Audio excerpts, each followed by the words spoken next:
Okay. Yes, looks like we are live. Welcome to Arm Wrestling Showcase number 41. Let me turn off the sound here. Yes, so this is Arm Wrestling Showcase number 41. I've got with me right now Travis Provenche. Did I say it right that time? Provenche? That works. That works. Makes me Okay. sound a little bit more official than Proventure. You know what I mean? Right. For sure, man. So yeah, tonight, it was gonna Josh and I were planning on just coming on and like talking about a few topics. Josh had a family emergency. So last minute. So just kind of shooting from the hip and thought of a few people to shoot the link out to so we can get some arm wrestling conversation going. Looks like I've got somebody else popping in here right now. Mr. Mika Sakfarilidze. I think I said that What's right. up? What's up? What's up, gentlemen? What's going down? What's going on? A How lot. do How I? are you? Good, man. I'm just chilling right now, just charging up, charging up. Tesla charging up, eh? Yeah, dude. Best decision ever. Oh, I hear you. I got I have a Tesla and I just got the Cadillac Lyric. Oh yeah. Yeah, Nice. so yeah, so Yeah. luckily I got a charger at my house, so I mean that helps. Yeah, I drove a Ford my whole entire life and I love Ford. Um, but I just couldn't pass up the deal. It had so much good deals. I think Tesla's just gonna take over at this point. I don't know. Yeah. Yeah. But Especially anyways, what's up, chocolate. guys? Not a whole lot, man. I Going can, on, dude?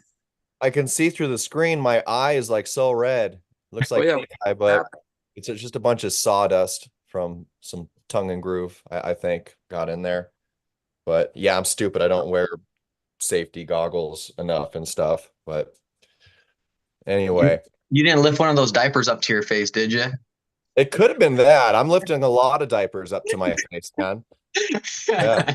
Me and Odette are getting so good at it. I just put her on her back. She just flings those legs back. And I'm like, all right, we're doing this. But we got someone else popping in here as well. Kane, are you going to Vegas or what? I am going to Vegas. Are you guys going to Vegas for PAL? Yes, I am. for Vegas. When is that again? It's going to be not this weekend, but next weekend, Nah, March that's 16th in Vegas at Binion's. Binion's. yeah, that's a good one. No, unfortunately, I can't. I'm out of commission for a bit, dude. I need to calm down. I need to. You do need to calm down, Mika. I need to stop. I need to chill for a bit, dude. I need to actually start practicing, like training, versus just super match after super match after super match. I Yeah. want to get stronger. I want to get better. Not that super matches aren't great. I think they're fun and amazing. But all right, Oh, we lost you there for a second, Mika. all right. Um, Yeah, you good? yeah, we just can't see you, but I can hear you now. But we've also got Mr. Derek Smith in the house. Just popped in. What's up, Yeah, Captain? man, big boy. Mr. East versus West himself. Mr. King of the Table himself, too. Yeah, popular guy. That's what you want to call it. Yeah, I've talking lost on the biggest stages in the world. about I've got my ass kicked a on the couple biggest people that stages. need to calm down a little bit, Mika and Derek. You guys just calm down. You're I can't doing get no too more much. calm. I'm taking like 4 months between matches, 5 months. Hey, he needs to calm down. I don't need to calm down.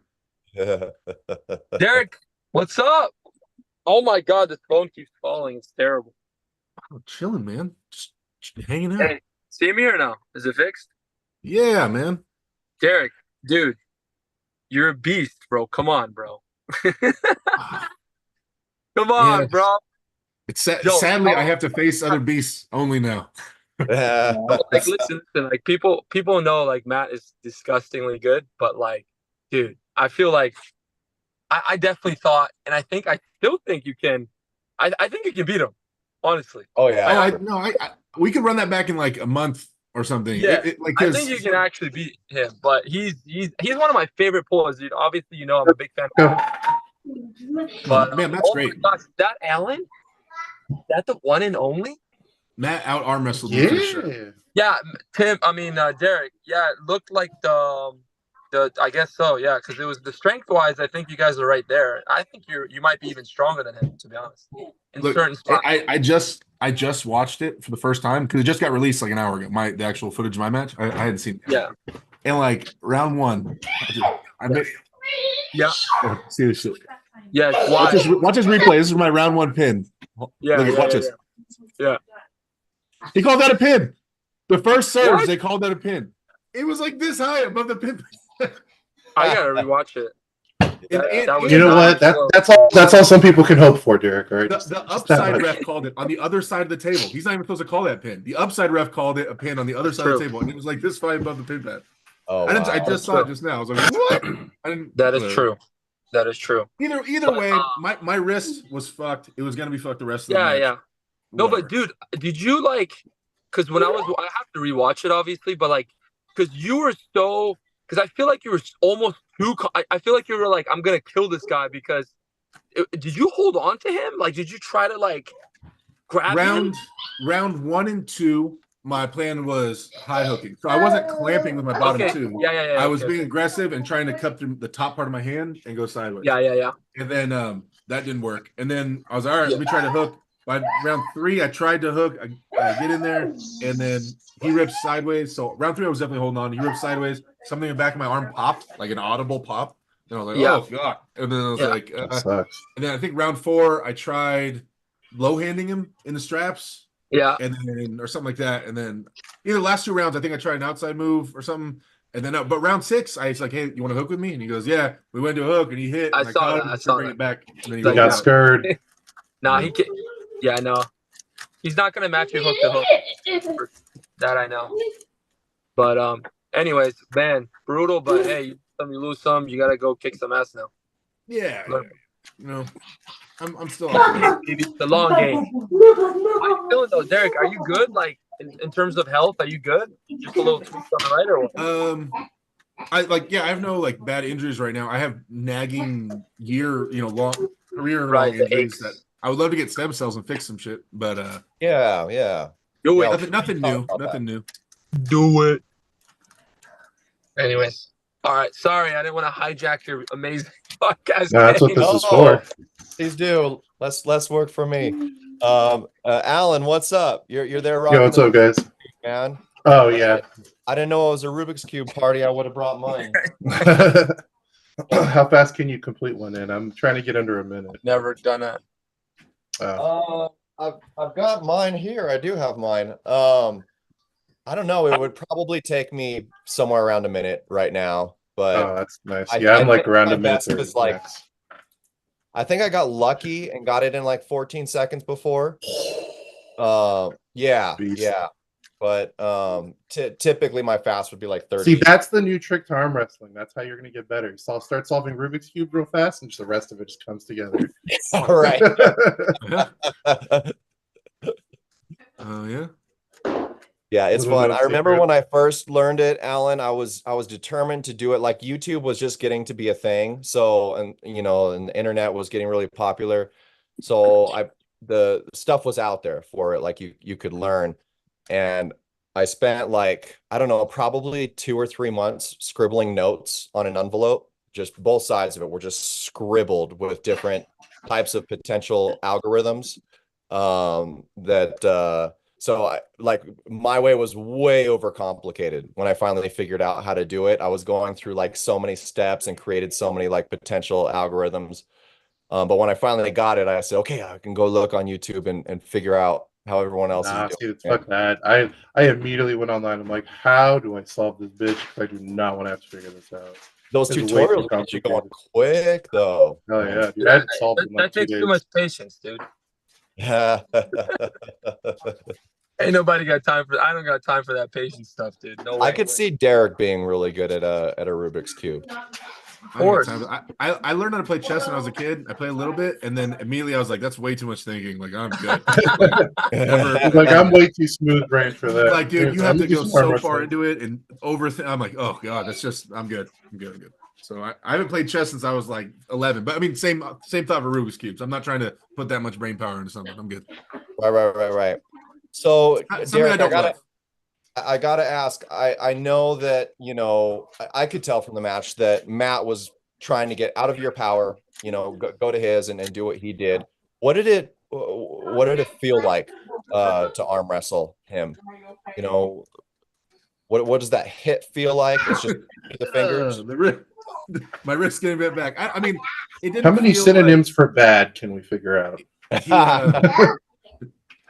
I mean, it just felt like strong, like nothing different than other strong guys I've arm wrestled. Really, I mean, it's just I'm more focused on myself and trying to complete my task than really focused on them and how they feel, I guess. But like, yeah, it just his hand and wrist felt really strong inside the straps once we were connected. Because utilizing that back pressure mixed with his hand outside the straps, round one, my hand felt good. Like I was talking shit, like everything felt good. He crumbled under my hand for the first slip, everything felt really good. Then once he put on that strap and he was able to get outside and really apply a ton of posting pressure, Matt posted a lot more than I expected. I thought normally post a little bit and then drive sideways. He went real post with me and then drove sideways. So it was more backwards than I was expecting for him to do. I thought he'd go sideways a little earlier than that.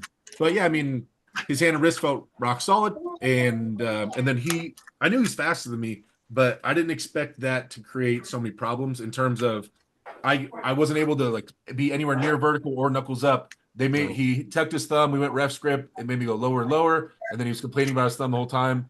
And then by the time I started trying to rise, since he's faster than me, it was go. My arm was over here, and then I was trying to rise from like a deficit from being extended, and that's not it. And he's already vertical and going back. It's just wasn't a good situation to rise in and try to go over the top in the straps. So just by then, once my wrist was fucked, just played on to be my wrist was fucked. After that, I couldn't. It just got weaker and weaker and didn't do anything. So it happens. Yeah. That's what I'm saying. He out arm wrestled me. I felt stronger than Matt in a few scenarios, in a few ways. It's just he did really well. He played that really good. So it is what it is. Damn it. Rematch. I want to see a rematch. Yeah, we're running that back. I'll come across him. He's still in North America. I'll find Matt somewhere. I want to see it.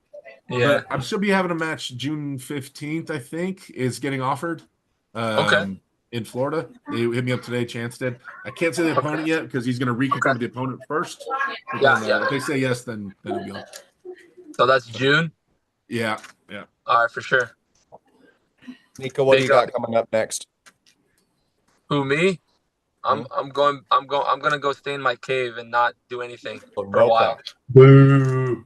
Yeah, right, dude. Neil's gonna call him and be like, all right. That. He's gonna get a phone call and Mika's say, all right, for sure, man.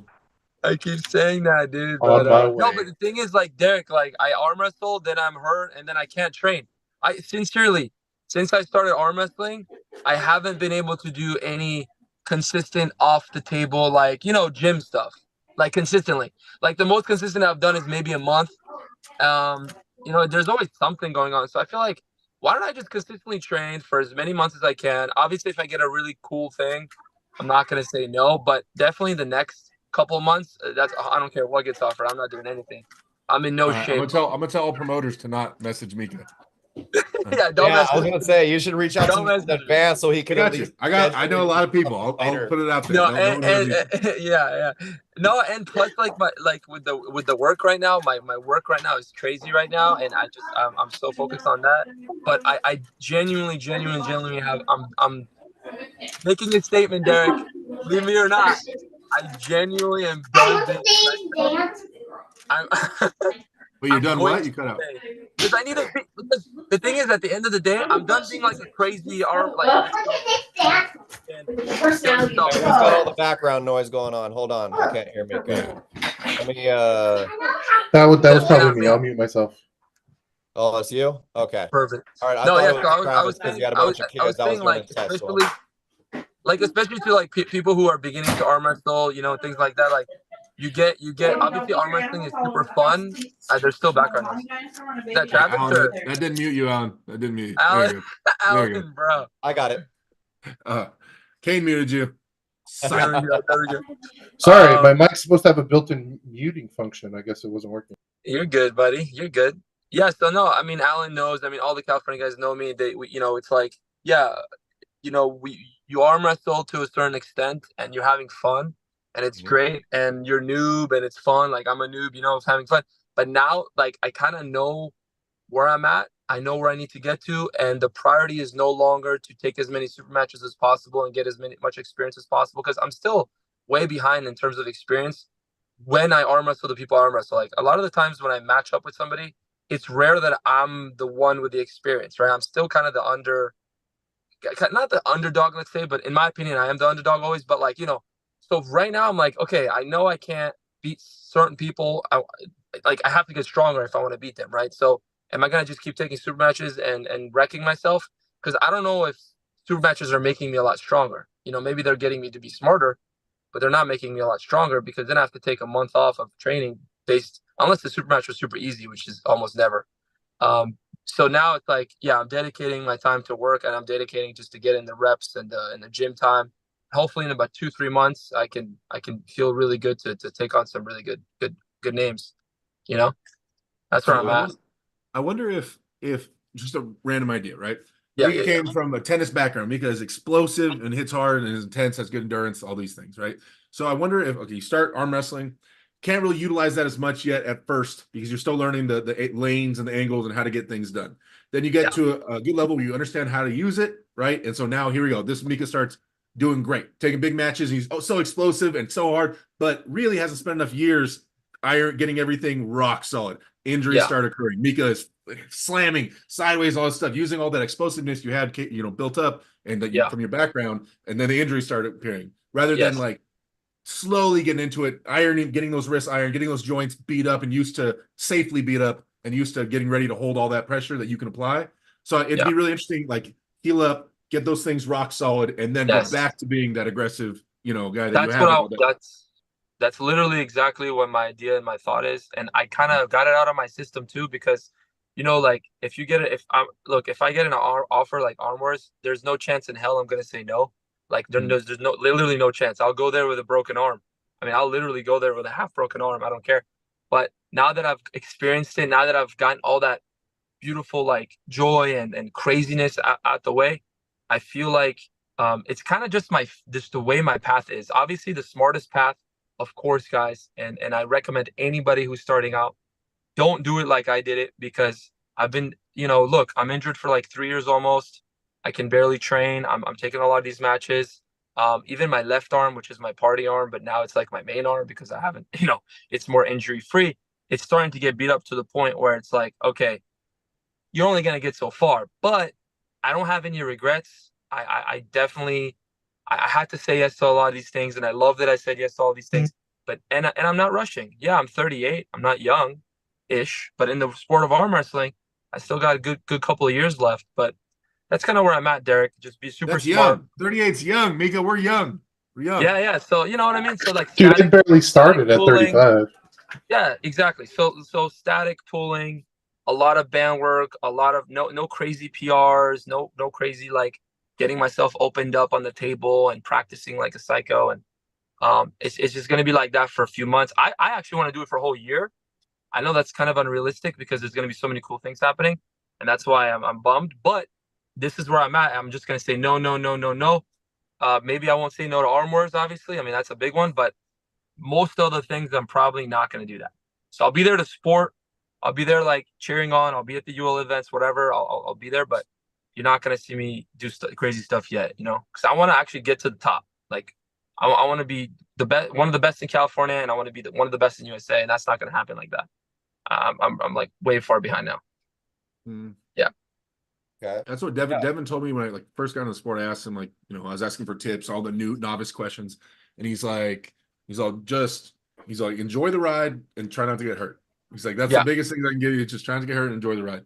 And I've been pretty safe. I'm a pretty safe person in general, but still, I still have like 2 nagging injuries in my right and 1 in my left. And I was pretty safe. So like, it sucks. It sucks.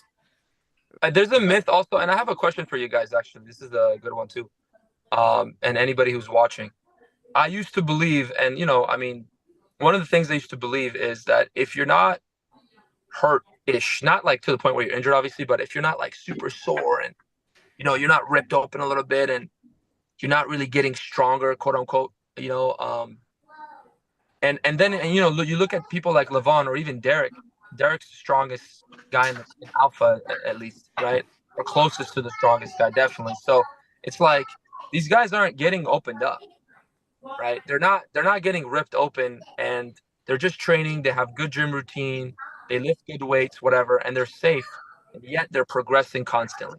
Devin also, as much as he practices on the table, who's ripping him open in Canada? So it's like, you know, so it's like at the end of the day, we got to realize, and I had to realize, like, okay, it's better to train with, if you're gonna train with someone as strong as you or stronger than you, you can't do crazy stuff anymore. You just Right. gotta lay it down and to just, you know, statically work and things like that. I 100%. I mean, that's something I've been trying to adjust in my training. Anybody that's as strong as me or stronger, I want it to be more calculated and purposeful. For sure. And I'll let like the newer people hit into me where I can, you know, I feel like it's doing them good, it's doing me good. But there was two guys that got me starting to think about that. I'd say maybe a year ago or so. That's ET and Damian Schlosser, who Yeah. used to be out here on our team as Alan, well. your mic. Sorry, King. Oh yeah. there's a lot about Yeah. So what they both to me had in common, very close to around the same time period, was they started their own teams. You know, so when Damian moved to North Carolina, yeah, he started a team out there, and then yeah, ET's doing the East chapter of Alpha Empire. It's, you know, started his own as well. Despite that, you know, I'm sure there's a lot of strong guys. It changes things when, you know, you're the only experienced arm wrestler on the team. And so I started thinking the same thing, Mika. Yeah. I've been really curious about that, but because the part I left out is both of those guys leveled up from where they were really quick. Like, Yeah. yeah, over the course of that next year, I noticed them both get a lot stronger, a lot more Yeah. technical. Interesting. It seemed like they were getting more payoffs. So it's just I'm, you know, I'm leaning towards that. Yeah. What do you think, Derek? The people I've been saying this stuff for years, like, and I hate to say it, especially as a captain, but it's like the people that come to practice and are really selfish, the guys that go there just work on themselves, slam everybody in front of them, don't pull anybody that's stronger than them, and then just leave after like 30 minutes, are the guys that tend to get really strong. They're taking minimal damage. The most damaging thing is going full bore and getting ripped open. Like, Yeah. I'll get pinned 1,000 times in practice, but guys, I'm letting him pin me. I'll stay tight and be like, nice, letting them work on stuff. But if I'm going all out, like, that's why I told Mike a bunch of times, I don't like practicing with him. It just doesn't help me very much. The fact that he can pull through me. Devin Laird told me the same thing. Like, it's fun to pull me, but he wouldn't like me as a practice partner. It would be too much. The odds of damage are too high, and it sets back everything too much. So to check your level every once in a while, have a little fun, and like preferably stop before anything bad happens is okay. But like, to constantly be getting ripped through, it does more damage than good, especially if you're going to have a training routine and a gym routine outside of practice. Getting ripped through is going to set me back 4 days of lifting, where in those 4 days of lifting, I could have got way more gains than waiting 100%. And just resting for 4 days because I'm too damaged. It's just like, it's easy call, especially now that I'm getting bigger and stronger, and now I can apply 300 pounds of pressure in some direction. Getting that ripped open, it does so much more damage than it used to. That's true. If I haven't practiced with Devin and all these top guys, I am dead for like a week and a half. It's the worst day of my life. Because now all these muscle fibers that haven't been torn open in forever are just getting blasted through. I'm not lifting any weights for like forever. It's super damaging. And so really you have to process, like, at the beginning, I understand you're learning angles and what to do and stuff. But once you kind of have it down, getting pinned against your will is just no bueno, man. Like, I should be constantly, when I'm prepping for a real match, someone using two hands and constantly letting me win, keeping me at a high level, making sure no part of my movement fails off the chest or anything, and just letting me win over and over again, working on my move. Like, that's how you move forward in a practice scenario in terms of physical gains. But if you're still learning, trying to learn moves and how to apply things, then it can be a little bit different. But yeah, if you're just on, I need to get stronger at my moves, then yes, stop getting pinned in practice. For sure. Yeah. Yeah, I mean, it's think of any sport. Like, what sport can you point out where they just go ham once a week, twice a week, as hard as they can? Just none, right? This is not the case because it's just damaging. I mean, even in sports where they try to do, where they try to break PRs and get the highest weight, like bench press and squats and stuff like that, they're working within 80%. max when they are doing it, right? And then they take big breaks to really kind of come back for it. So it's just one of those things where, like, for whatever reason, the sport's so different where they treat it's like a fight, but like even in it's like jujitsu or boxing, like you guys aren't going hard the whole time. Yeah, they're Imagine not. an They're MMA not fighter. knocking. Yeah. Right, they're Imagine not an beating MMA the fighter shit doing out a of fight you. a week or two fights a week. Like it's Like, it's wild. Yeah, like it's bananas. For sure, Like for it's sure. so amazing. Sometimes I tell people this stuff and they're just like, "Oh, that makes sense," and I'm like, "It should be so obvious," but you know, whatever. It's just it's once you just really actually just kind of like sit back a second, and so many people really love the fun of the arm wrestling. They love the fight of it, and they don't actually appreciate like how devastating it is to you. But And that's the this part gets- to where, as coaches, is where we really need to This really this enforce conversation that. leads though. This conversation leads to Western opinions of arm wrestling and Eastern opinions of arm wrestling. In the West, it is a hobby. It is something fun we do with the boys. It is something to take a break and let's go test what we got every single week or multiple times in a week, and then that's it, right? Because they gotta go back to work. They gotta go do these other things, and it's not viewed as a profession. It's not viewed as a future, something you're aspiring to do. For the most part, it's something fun, and we'll see how it goes. But in the East, it's like, this is what we're trying to do. I'm trying to become a professional arm wrestler. So it's not fun games like that. I can't tell a new guy that comes to my practice, hey, listen, at practice, you're never actually going to arm wrestle for the first year. You're going to be doing drills, and then you're going to be in the gym every day, all day, and that's it. But that's no fun. I want to arm wrestle for real. No. Wait. Like, they're gonna be like, no, I'm not doing this shit. This is stupid. I came to check this out. Like, it won't work in the United States. It just won't. Unless you're that guy that's like, I want to be number one in the world, and you really get it, and right away you're like, okay, I want to do it all perfect. And that's how they do it more in the East. So they get really strong, really fast, right? And I think the real question is that how do you like jujitsu guys and boxing guys handle that? They're like people who come in. They get hurt. They get hurt, dude. Trying to be these like world they level, get hurt, high level national guys. Alan, they get wrecked, bro. I know jujitsu guys. No, but bro. like, oh, okay. The beginners, dude, in any sport like that, with fighting especially, sparring, things like that, of that nature, they absolutely get wrecked. And that's the reality of the situation.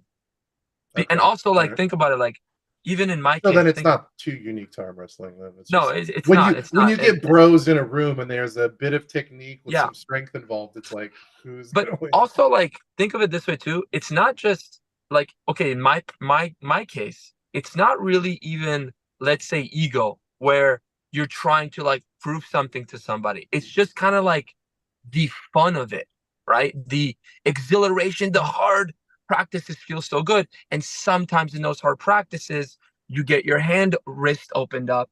And then you, instead of going like, oh, I kind of want to see what I can do with this position. It's like, it's almost like you have to go through the fire a little bit. And you can't really avoid it, especially when you're first starting out. It is what it is, even if you try to control it. But at a certain period, you're going to have to, you know, when you're like, all right, I want to be good. I've arm wrestled. I understand how it works. Getting ripped open is not a good idea. Then you can make a decision.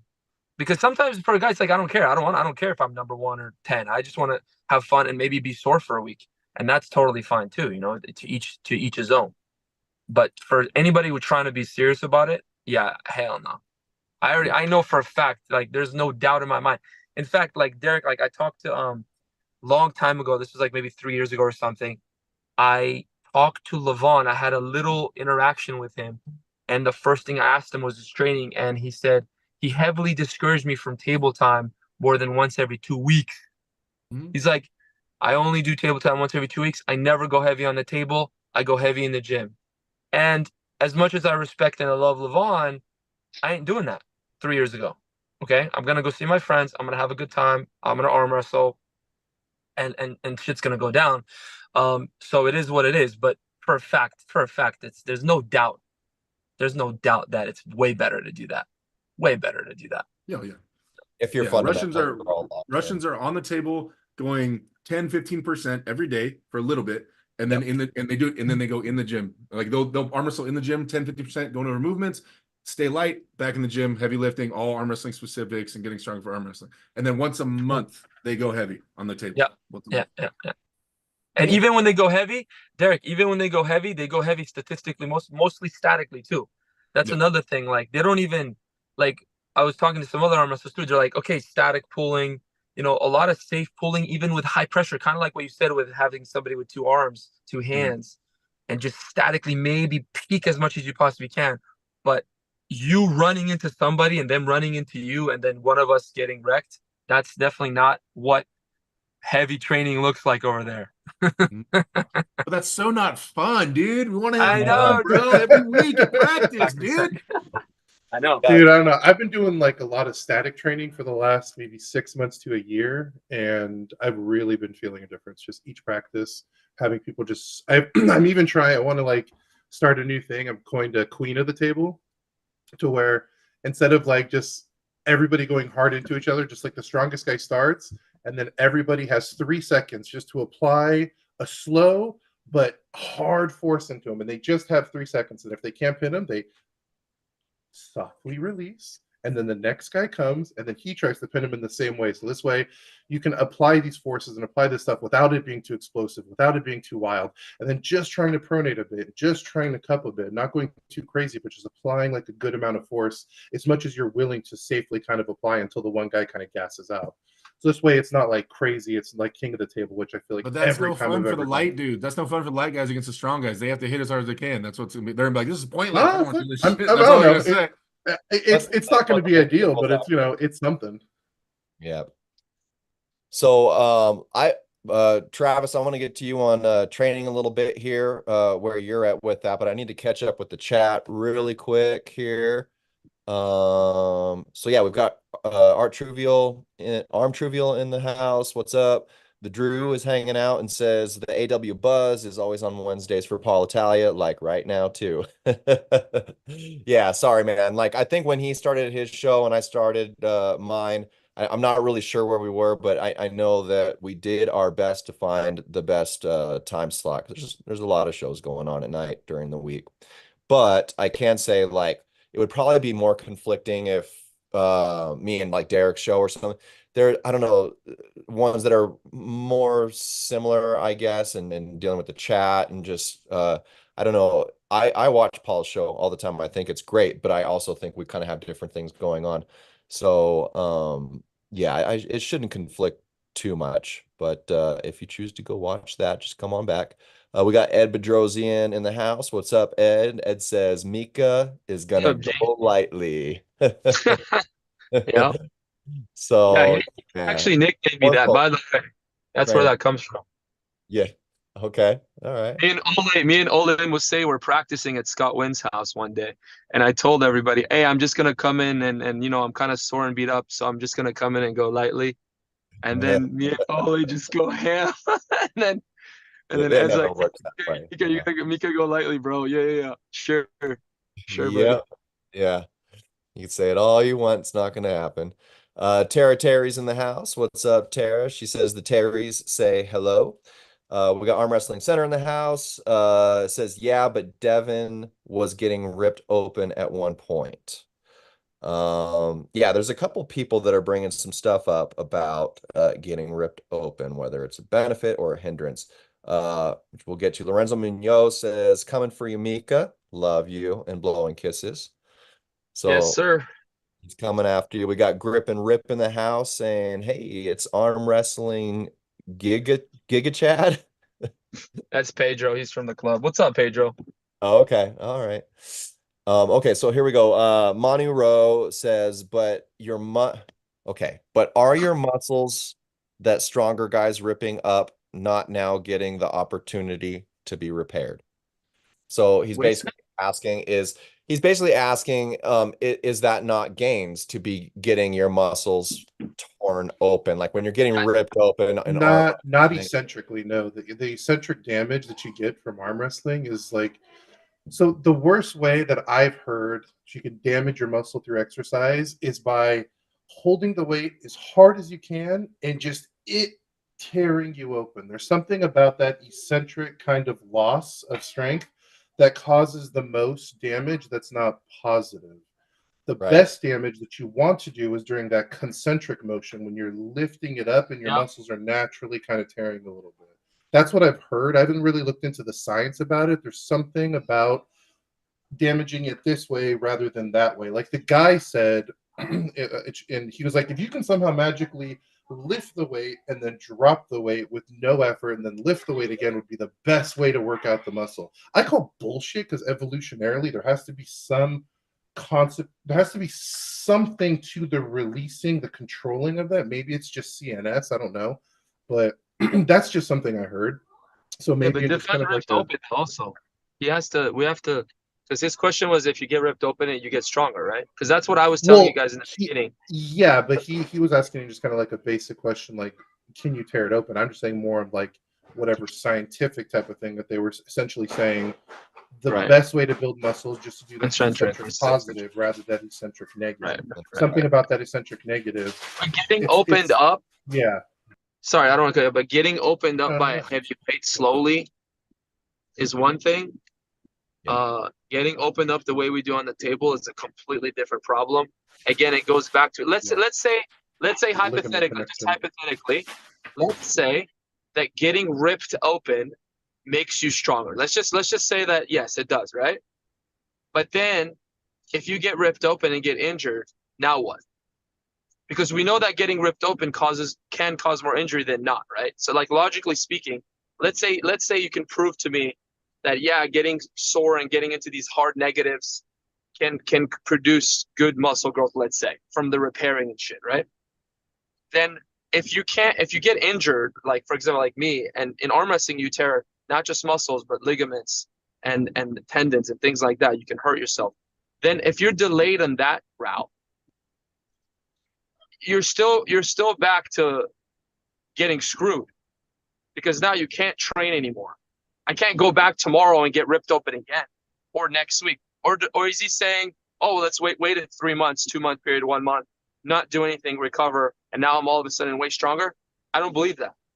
I believe somebody who's consistently training statically, concentrically, whatever you want to say, even eccentrically, but is not damaging themselves to the point where they can't train anymore, is in a year spending way more time in the gym. Neurologically speaking also, you're spending more time on your movements, you're downloading more, you're feeling things more, you're more active, your endurance, everything is affected.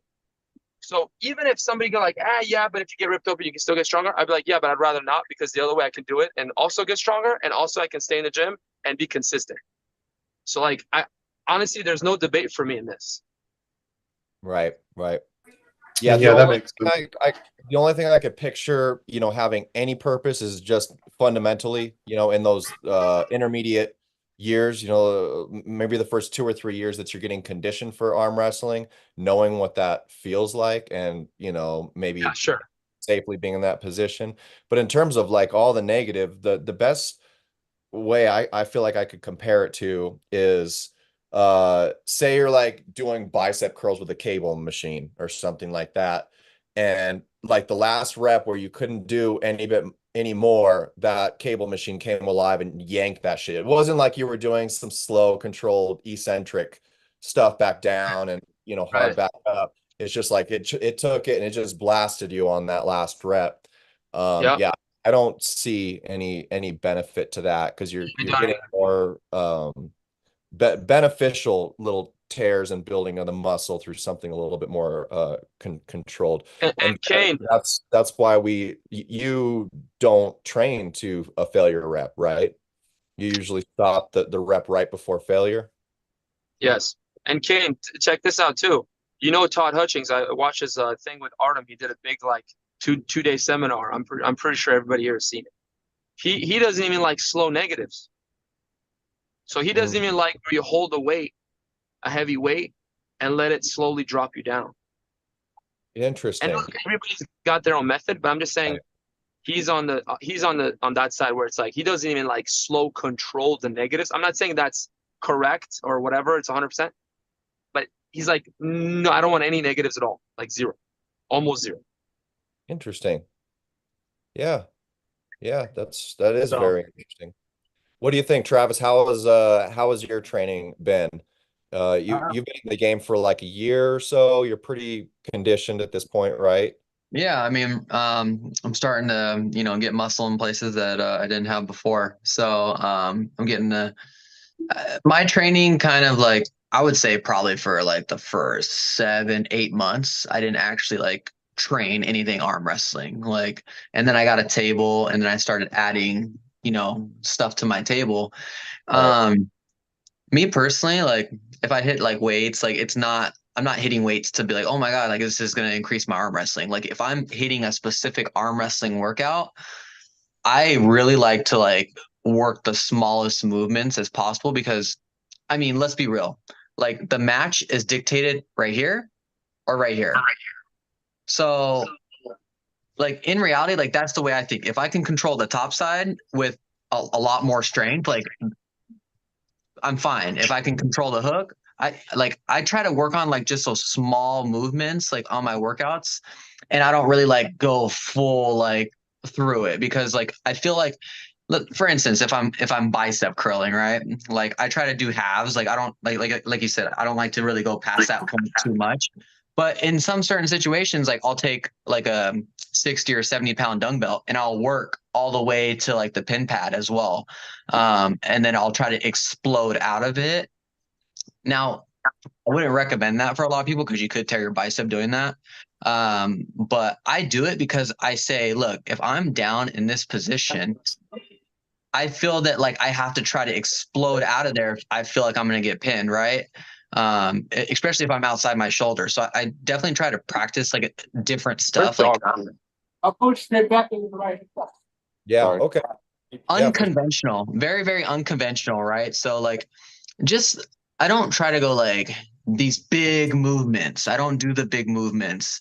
And I'm really just practicing on like just these micro movements, like the riser. Like I'm literally like doing this, like just that little movement, and I'm like, I notice I'm like, oh my God, like my wrist is getting like super tight. You know what I mean? Like my wrist is tighter than it's ever been.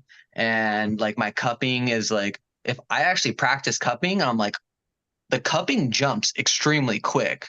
Like, for instance, when I first started, I'm like, I couldn't cup 3 sets for 50 pounds. Like, and now I do, I'm doing 80s.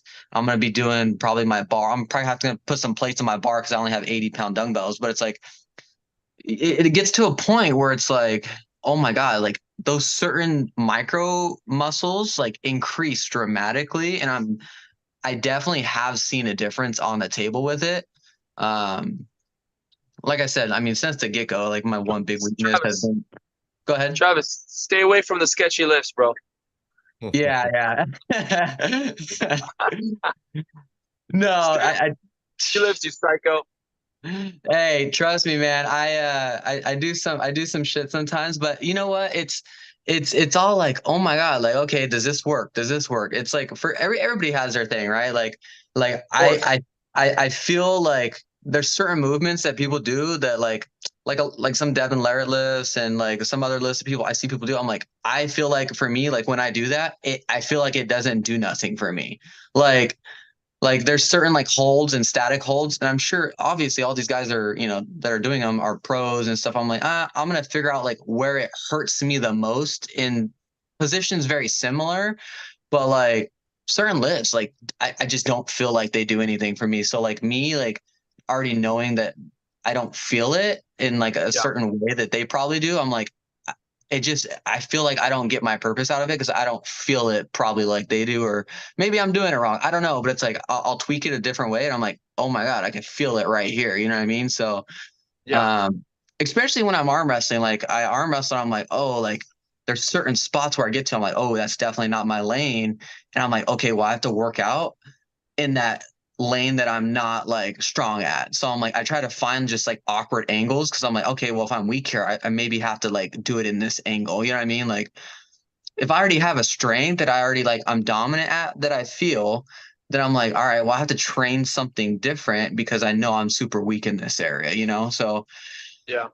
I mean, obviously people have been working out for years. Obviously Derek's been doing his thing for years and stuff like that. And everybody has their stuff. They're like, they have their stuff to a science. I just started really working out for arm wrestling, I would say 4 months ago. And just, I think anything you're going to do when you're that new, like you're just going to gain. And speaking of gains, is that Will? What's up, Will? Is that Will, the prodigy I ain't shit. Most like what do we call Will? It's like the chosen one. the haystack. Nobody.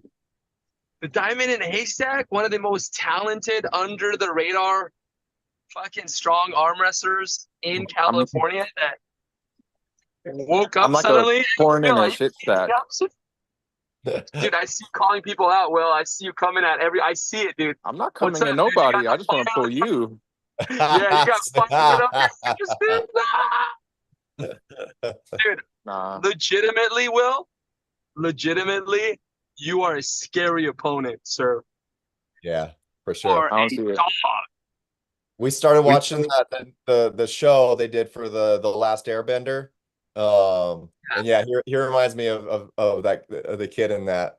They're Bro, like, that show's you're good. the Avatar, and he's like, I don't want to be the Avatar. Like doing all these tricks and stuff. He's like, oh. That's a good. Will. Hey, I watched the whole thing already. Well, what do you weigh? What do you weigh right now? I'll be here a minute. I appreciate it. 170. Oh my God. That's insane. You gonna kill the 175 class? Are you sure? Thank you. Sorry. What? Are you gonna kill the 175 class, or are you gonna come up to 200 and see me? Come on, let's go. I don't think I could physically get to 200, but you know, I don't even 170. think you need it. No, thank you. Sorry, give me like 2 minutes. I'll be right back. Yeah, Okay. you're good. Hey, Derek, is Will like 6'2", 6'3", right? He's tall. Maybe 6'2". I think he's a might little give him taller. 6'1", I'm 6'2". 6'2". He's taller than me. Yeah, he's my height.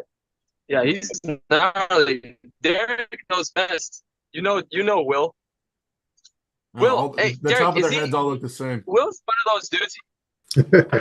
He's kind of like one of those guys that if hard, if he actually tries or focuses and trains, that he would be an absolute monster. Am I wrong in saying that, Derek, or am I gaslighting? Yeah, or what? that's been a 7-year what if. I'm tired of saying what if. I didn't say that. I'm back. I got you, bro. Will, Yeah, Every single time running I ever talk to tricks. Will, it's like after a tournament, after he does great, maybe gets in like second place, and he'll just be like, "Yeah, I just haven't been doing anything for like 6 months, and I just wanted to try it out, and blah blah blah. Just I guess I just showed up. Yeah, and well, got what's second the place. deal? Like dude? no big deal. I like the pro open and my weight class. Like what the fuck? What's the what? I think Will- the thing is he really doesn't believe all the stuff people say about how Will's potential. I don't think he believes in his own potential. Will, do you think we're like lying to you or what?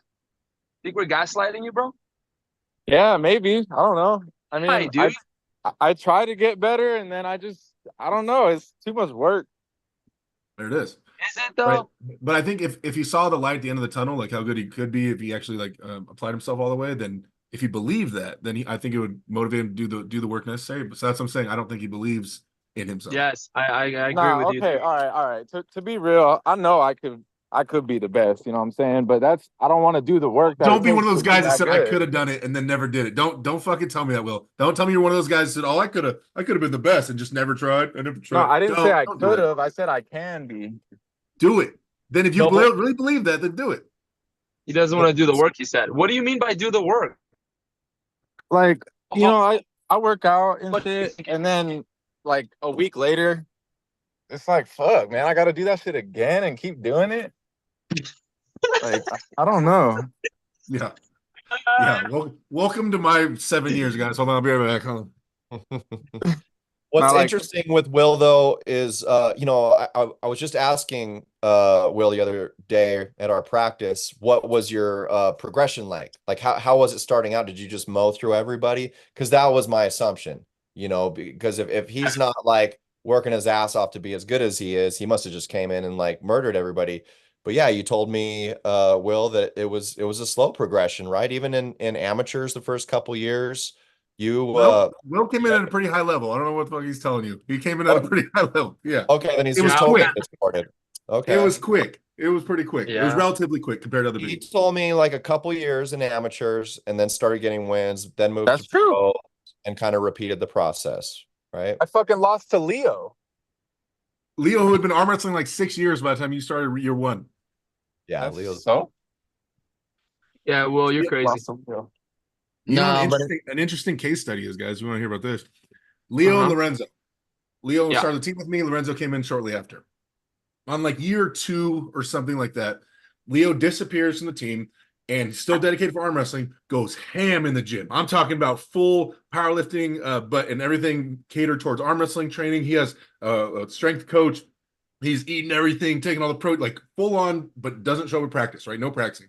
Lorenzo, been in the sport around the same amount of time, purely practice once or twice a week, absolutely no lifting. They were close when they start this journey. Like 1 year later, roughly, Leo comes back. Lorenzo's only been doing table time once or twice a week. I think Lorenzo beats Leo. I think he beat him right when he came back. When he finally came back to it, they had a super match right away.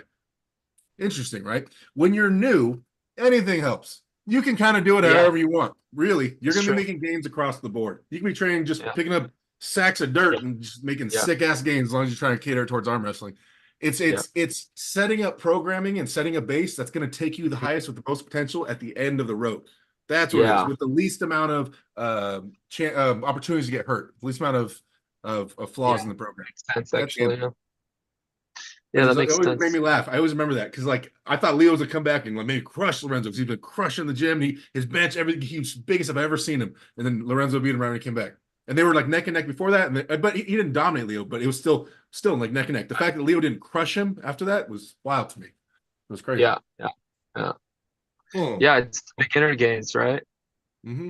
It's interesting. That's what sucks is because guys will do like the Devin lift right now, brand new guys. Because I'm on Reddit and all these places, and all these guys are doing these lifts, and it's just like it's working.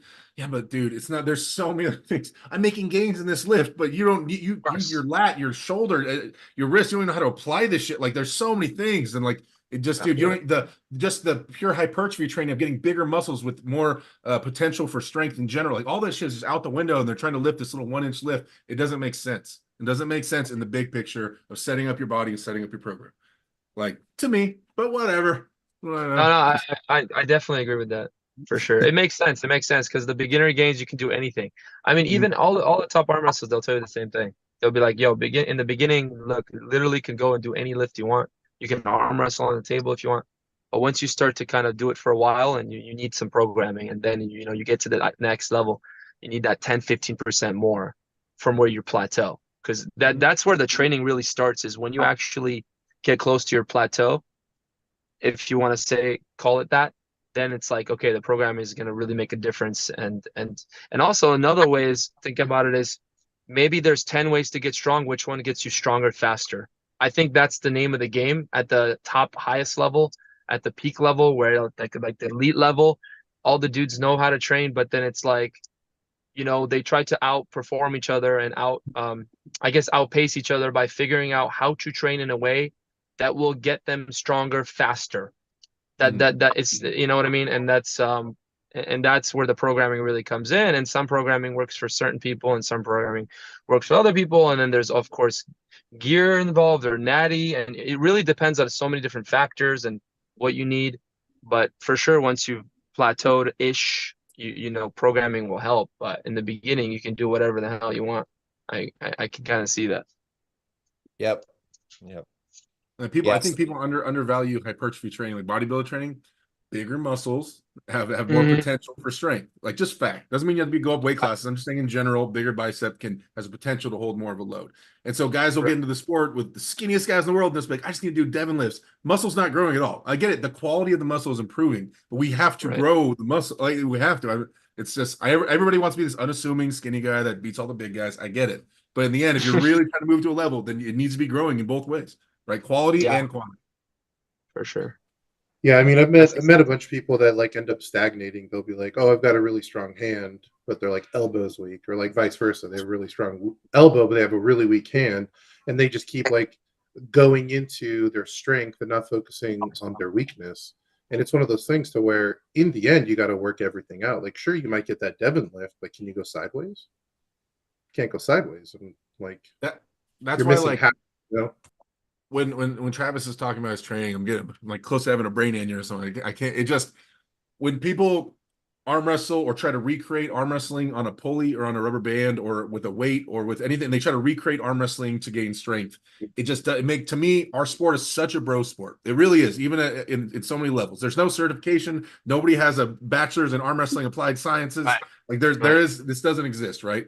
And so when you're arm training like that and you're trying to recreate arm wrestling, like, this feels kind of good. It's such a sloppy way for me because that's not ever going to be actual arm wrestling. It'll never actually recreate what's going to happen. And there'll be always so many variables on the table and so many things, including their speed and where they're gripping, where they're applying strength. It's just so many things that you cannot recreate. So to try to expect a weight or something to get you ready for something when there's going to be so many other variables in there, it doesn't make sense. And so the progress will always be guesswork to me. I've tried that method, and I'm like, I think I'm getting stronger. This kind of feels better, right? I think. Right. But once I started training isolated movements and this individual muscles for arm wrestling, and you can track it, like I know for a fact my pronator Terry's is 10% stronger per math than it was 3 months ago.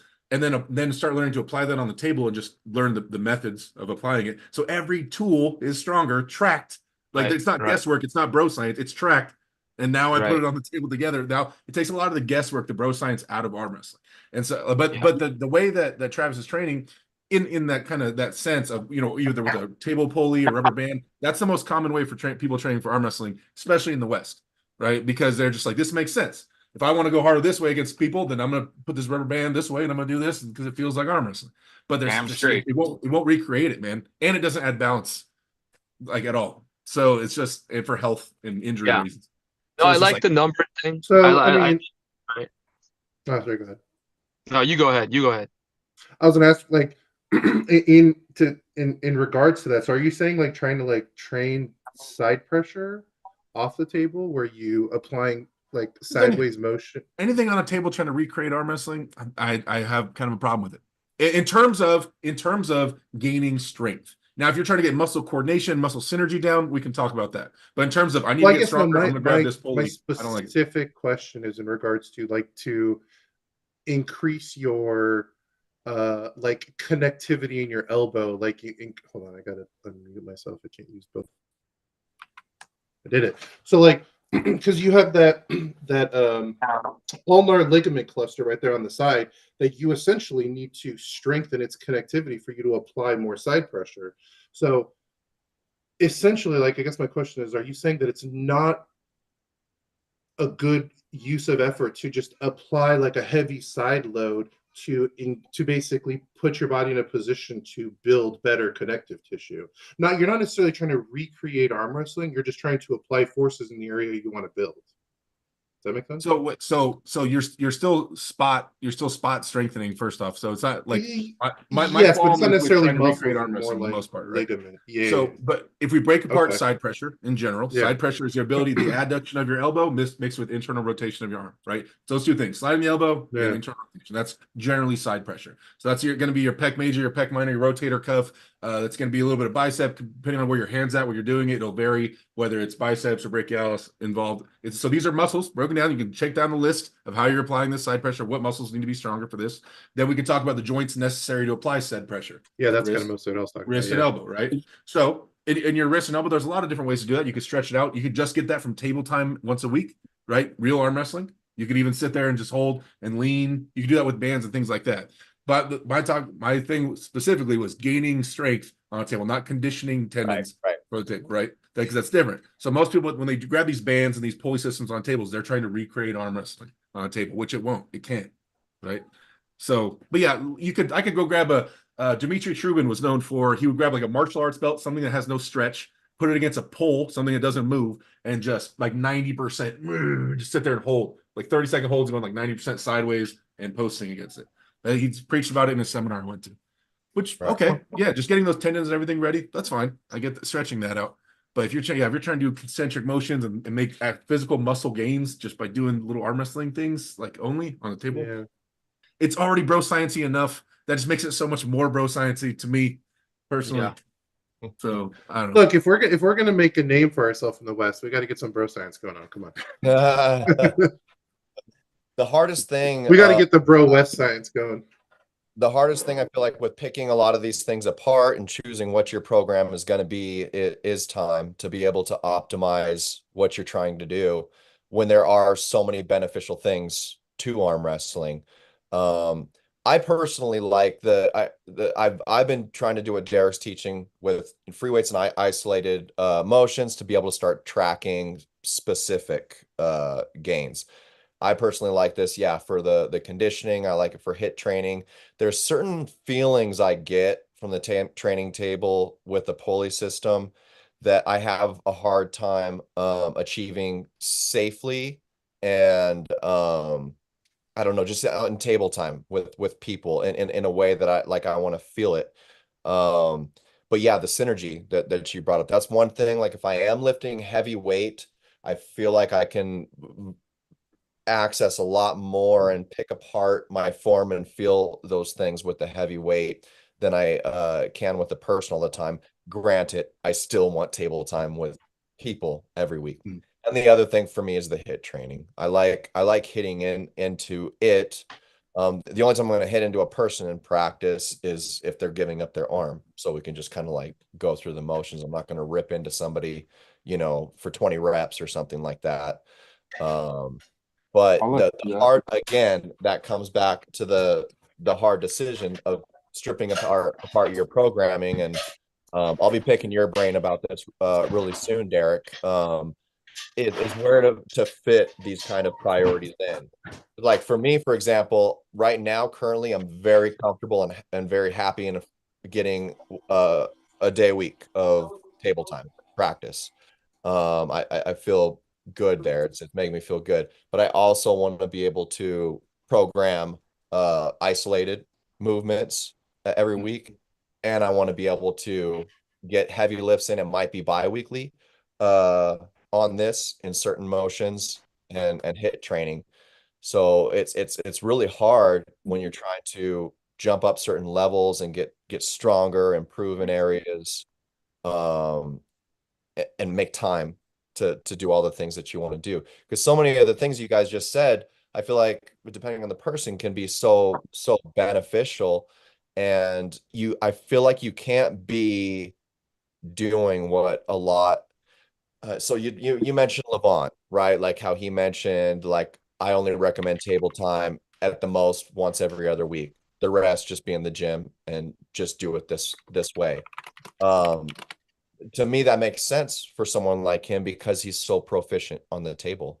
He's so conditioned on the table. As long as he gives himself that small little dose of table time training, that's kind of like kept up for him. It's still ingrained, and he can spend all his time working on strength gains. Someone like me, 4+ years in the sport, there's other things I feel like I still want Well, inject. look, Kane, so the Bulgarians, right? Right. Take like Yoni Tsvetkov, Sasha Andreev, whatever, all the psychos over there, the strong guys. So the way they train is completely different. So they'll do the weights, they'll do the same thing like Levon said, they'll do table time once in a while, whatever. They'll do a lot of weights, whatever. But then come to competition time, let's say 3 months out, they'll get together and they will literally in the same house for whatever 1, 2, 3 months. Last Georgi said it was like 3 months, which is insane. And they will arm wrestle every single day. And then not only will they arm wrestle every single day, they'll do it 3 times a day.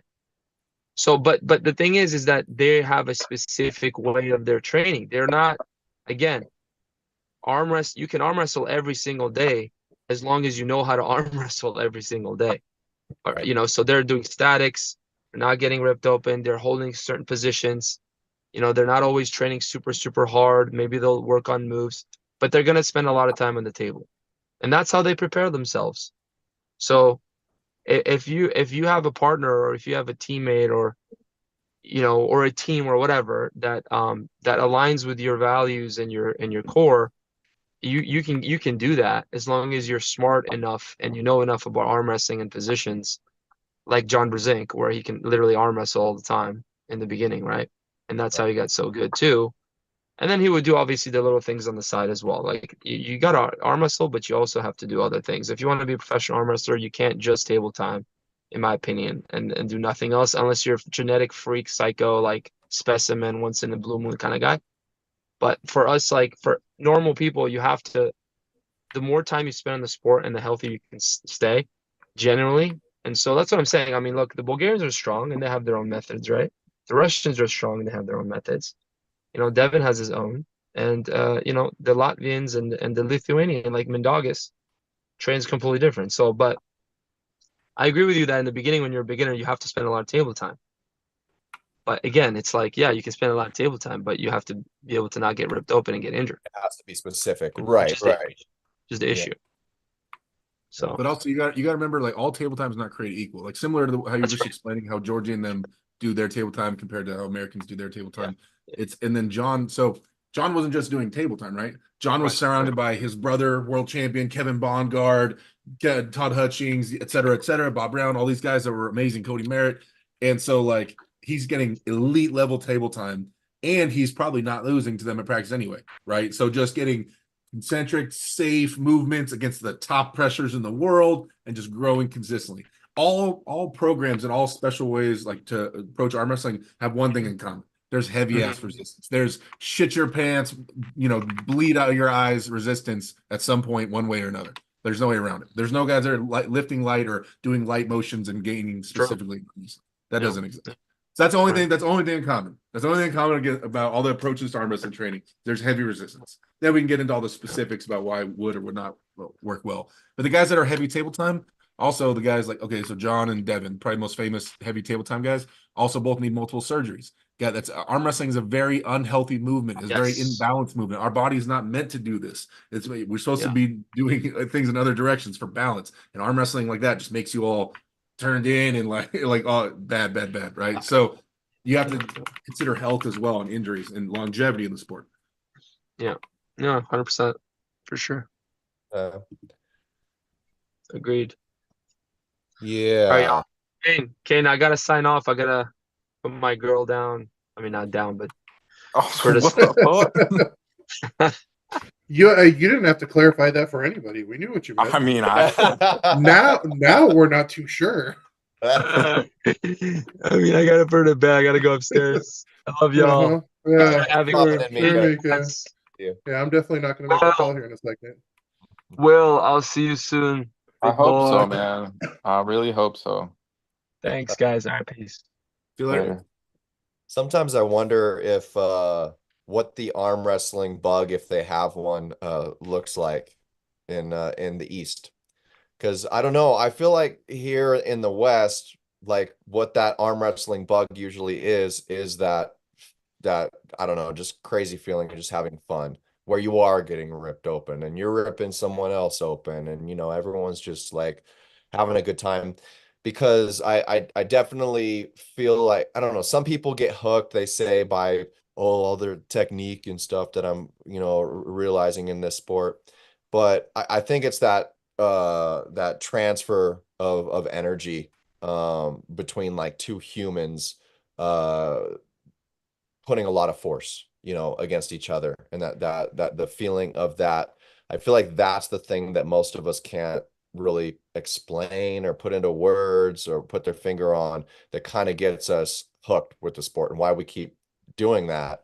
But in the East, it's that's the sport is like in their schools, and they're trained in it like properly right from the get-go. I don't know, what do you guys think about that? Well, it's kind of the difference of people that love basketball. I go play pickup games all day. There's 50-year-old dudes that are still playing pickup games 24/7. They've only been playing pickup games their entire life because they just love it. It's what they love to do, play basketball. And then there's guys that want to take it to the next level. They're gonna be doing plyometrics and doing sprints and having shooting coaches and doing, like, it's just two different approaches, really.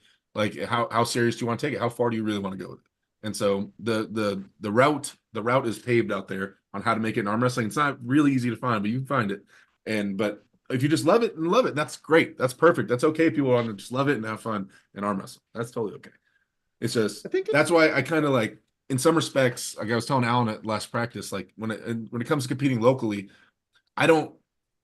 my life is arm wrestling at this point. If I'm beating a new super heavyweight who's been in the sport a year and a half in a local event, like, my whole life is this. He might have just be dabbling, having fun. I don't want to be crushed. I don't need to be crushing someone like that. Like, it doesn't feel good for me. I don't get. They gotta learn, Derek. They gotta learn who number one is. It's just like, I don't know. I'm okay because people get mad at me. I don't compete more locally, but I'm trying to go. I'm trying to go. Trying to go to Yeah. something else. I Hey, was telling him like he should at least compete at the big events, like maybe Fit Expo, Cert Dominance, and then maybe like Greg Sharp's whatever, I can't remember what it's called, but like at his events, because then there's like big names coming in from outside of state that he'll get a chance to pull. Because like that one of them was Corey West, so it's one of those things to where in situations like that where you have opportunity to pull somebody like Corey West, who's not a normal person you'll ever meet up, be able to pull with. So at events like that, you for sure should. But yeah, I mean like smaller ones, maybe I not can, so I much. can meet up with Corey. I can just get a suit match with Corey. Yeah, but I mean like in the scenario to where it's just kind of more organic like that. I don't know. I guess yeah. If you want to look at it that way, to where it's like any match that you want, you can just get a super match, sure.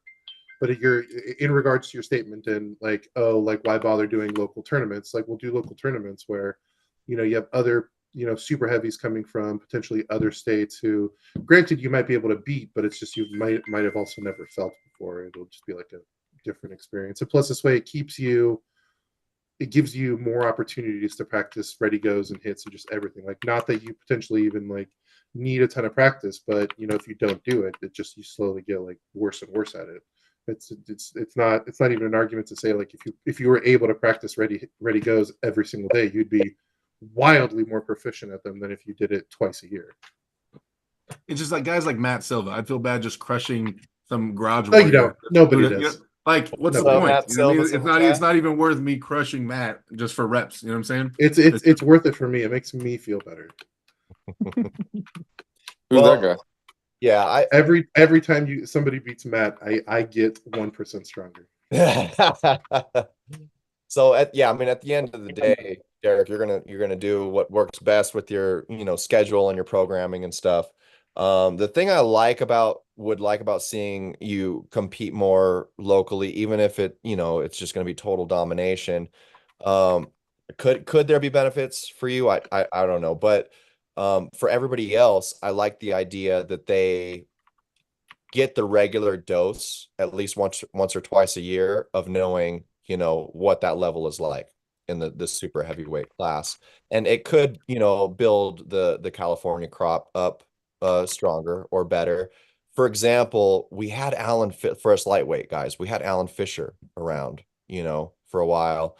And now that he's gone and he's moved on out of state, and it's just kind of like the rest of us at a different level, to be honest.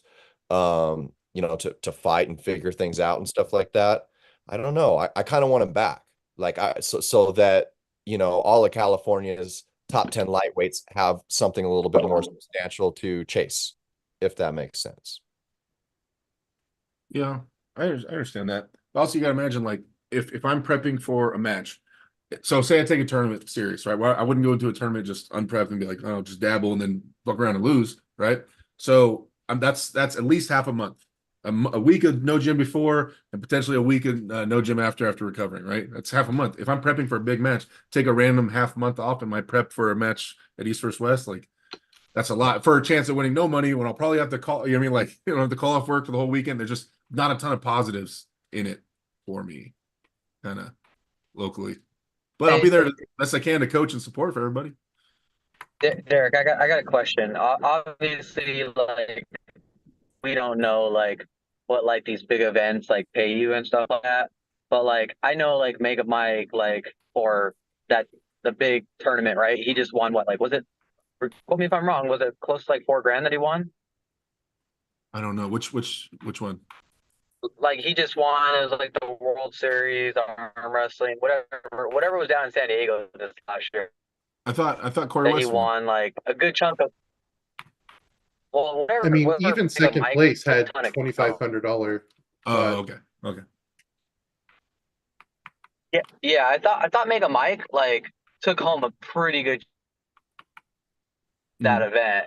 So whatever event that was that Mega Mike did, I saw it on his Instagram. He took home a good chunk of money. So I'm like, what's the payout for those events? And it's like, obviously I don't know what East vs. West or King of the Table pays you, but it's like, wouldn't it be nice to just go and just take all that money? Fuck yeah. I mean, yeah, but one it's not even a guaranteed thing, right?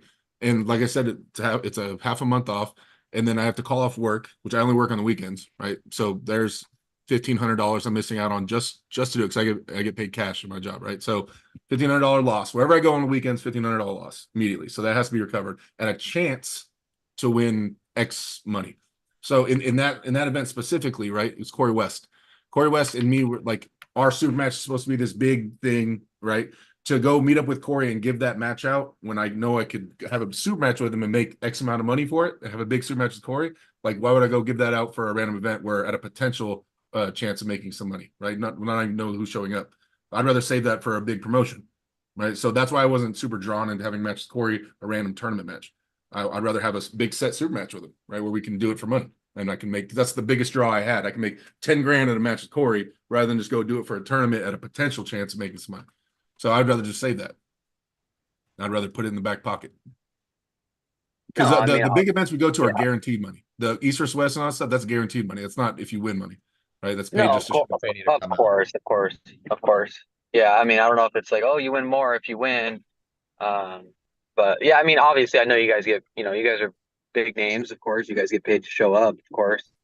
But yeah, I mean, I just wasn't sure, like, let's say there is a big tournament. You're like, okay, well, this tournament, if I win this tournament, it's whatever, $10,000, but you do have to go through all these animals, like a Matt Mask, a Devin Larrett. That would be like a World Series type thing, right? I mean, first place, $50,000 or something crazy, right? Right. Yeah, that'd be different. They start coming out leagues like that. Let me know. Yeah, that's when I would start paying attention to money, and when I feel like I could actually win it. But yeah, I remember my first practice with you, Derek. Jamie Sheldon was there, and I when you guys started telling me about what competitions were like and everything, and I was like, oh, can you like win money at these? And like Jamie broke it down real hard for me, and told me, somebody at his level and prize monies that he's won, it just made absolutely zero mathematical sense in the end. So we honestly obviously do it because we love it. Yeah, but hopefully one day there'll be those. But I did that for like 11 years of taking hard losses on money. Hard losses, just month after month after month. Like, I'm good. I'm chilling now. I'm good. I don't need to do it anymore. Yeah. I've done that. I've done that for the sport, for the love of the game, many, many times. And so I'm chilling now. Hopefully I got to the level where I can take super matches right-handed, and I might throw the left in some tournaments. I don't really care about it, but I'm pretty much just doing super matches right-handed now. You've been saying that. I never seen you pull left ever in my life. I just did. I won a tournament, like, was it last year in Vegas? The Vegas tournaments that's happening in like a week, or this one's coming up. I won that. I think it was last year. Or was the year before?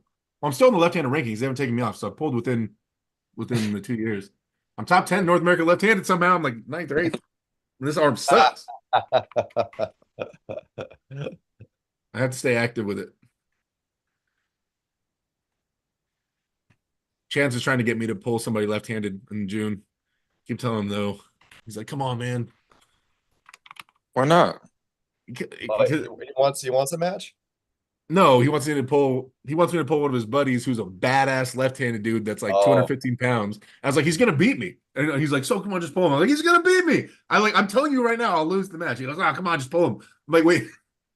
If I know I'm gonna lose, why do you want me to sign up for this? I know I cannot beat this guy left-handed. Come on, just do it. Yeah, he's like 215 pounds. That's even worse. You want me to pull that 215 that's gonna beat me? No, I don't want it. It's just what? Derek Smith, get him motivated. 215-pound guy. Yeah. Hey, Will, are you going to Vegas in a couple weeks? Hell no. Yeah, there's a big PAL event going on out there at Binion's Hotel and Casino.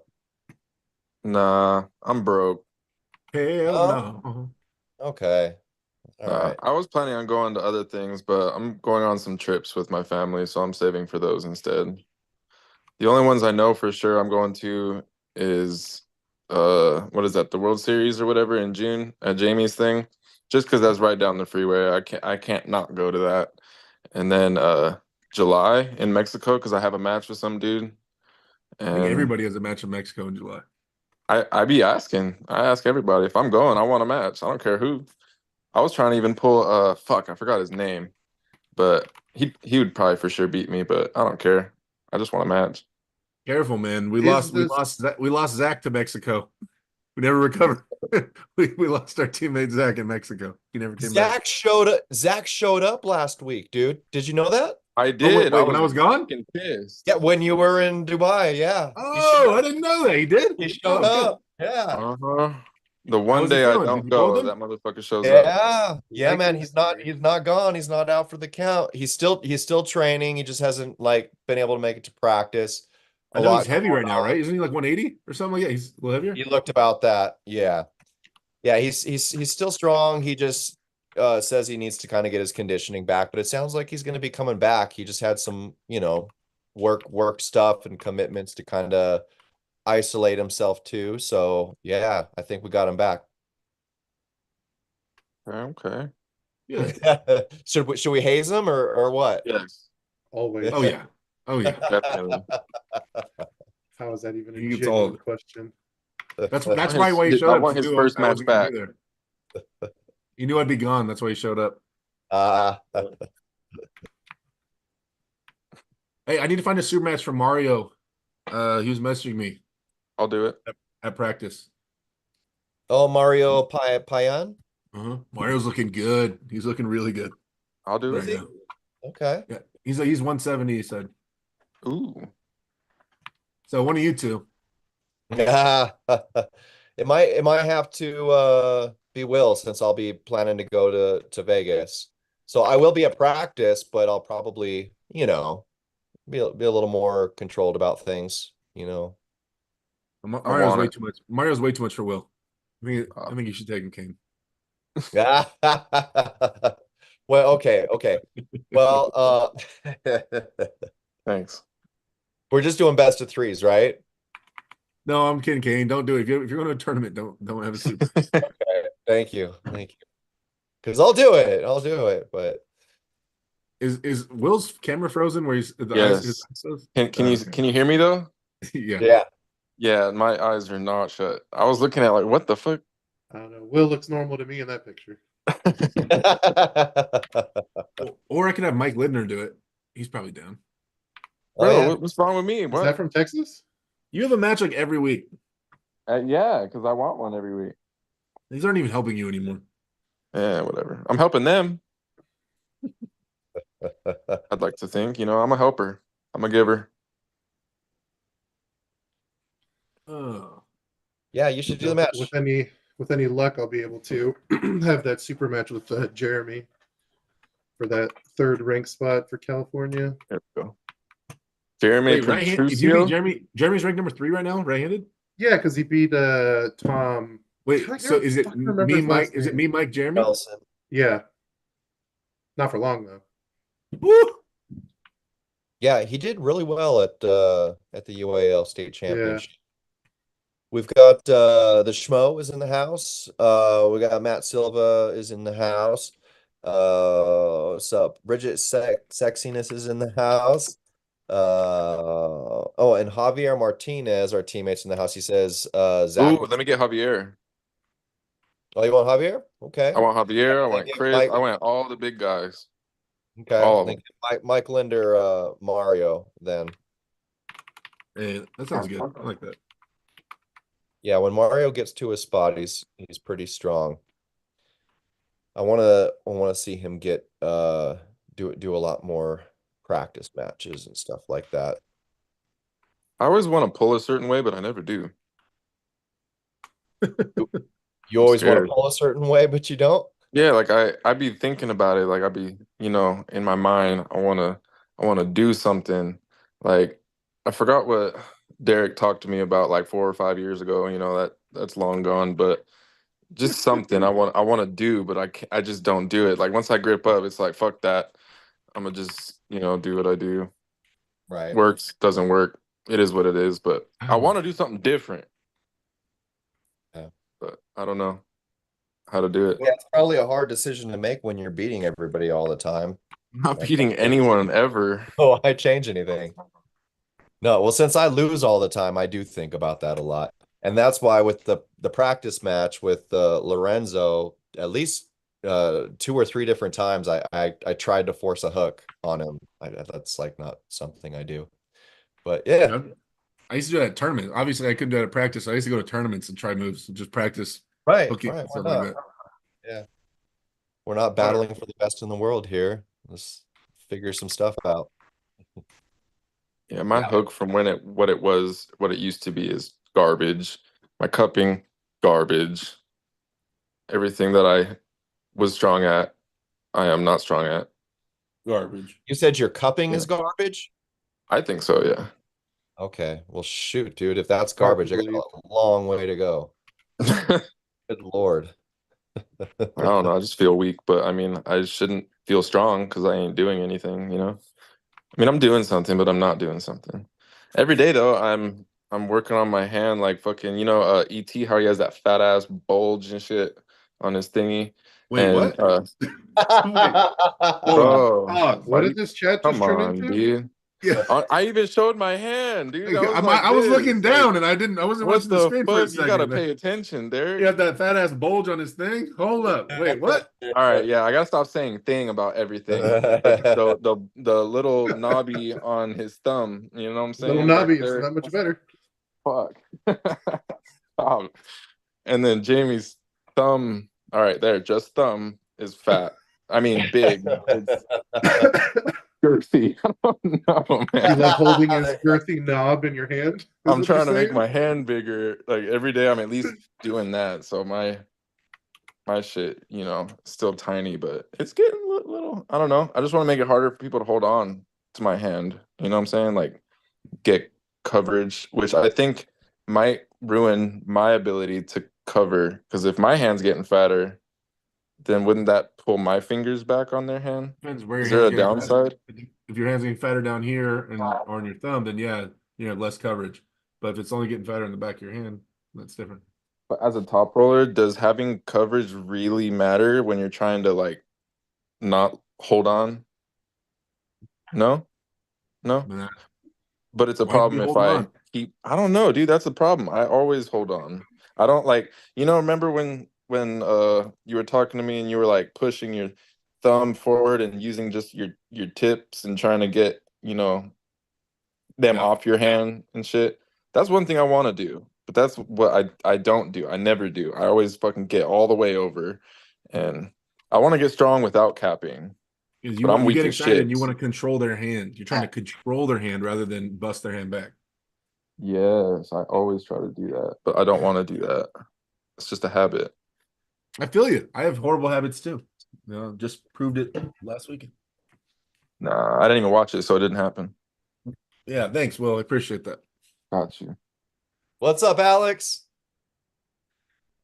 Getting some training in. What's going on, fellas? What's going on? What's up, buddy? What's going on?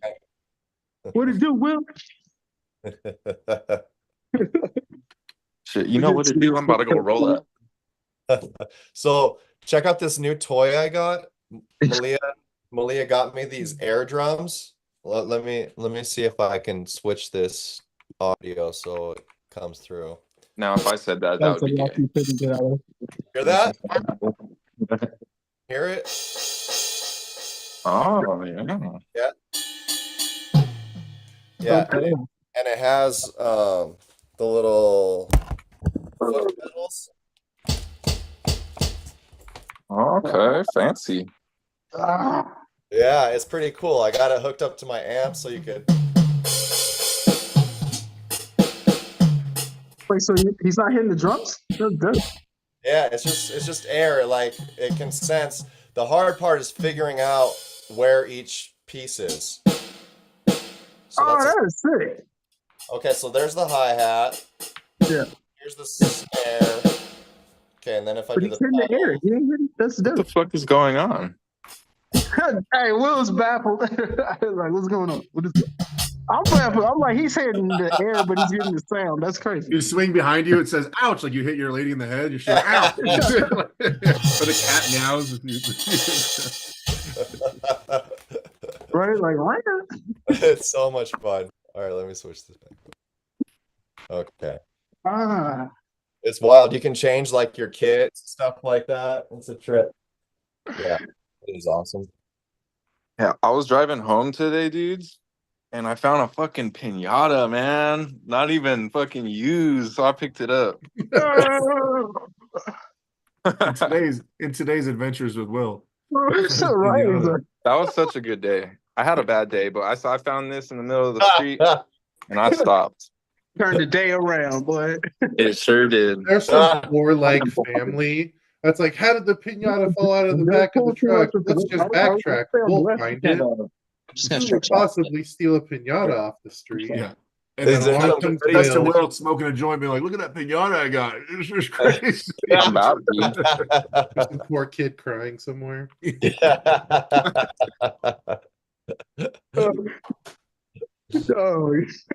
was trash. It's not trash now.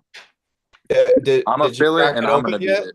No, I'm gonna fill it though, and I'm gonna hang it myself and beat it. Bro, I felt the same way when I went to McDonald's and they gave me like an extra bag with the cartoon art, with the new anime art on it. I was like, fuck, dude, my day is way better because of this. Yeah, it's the little things. Yeah, little shit like that, man. It just comes through, man. Like, I love art and I love like painting that shit in. That's just dope. Yeah. So Kane, where you saying you're going? What classes are you competing in? For the PAL, I believe they've got a 155 and a 172. So I'm gonna do the 172.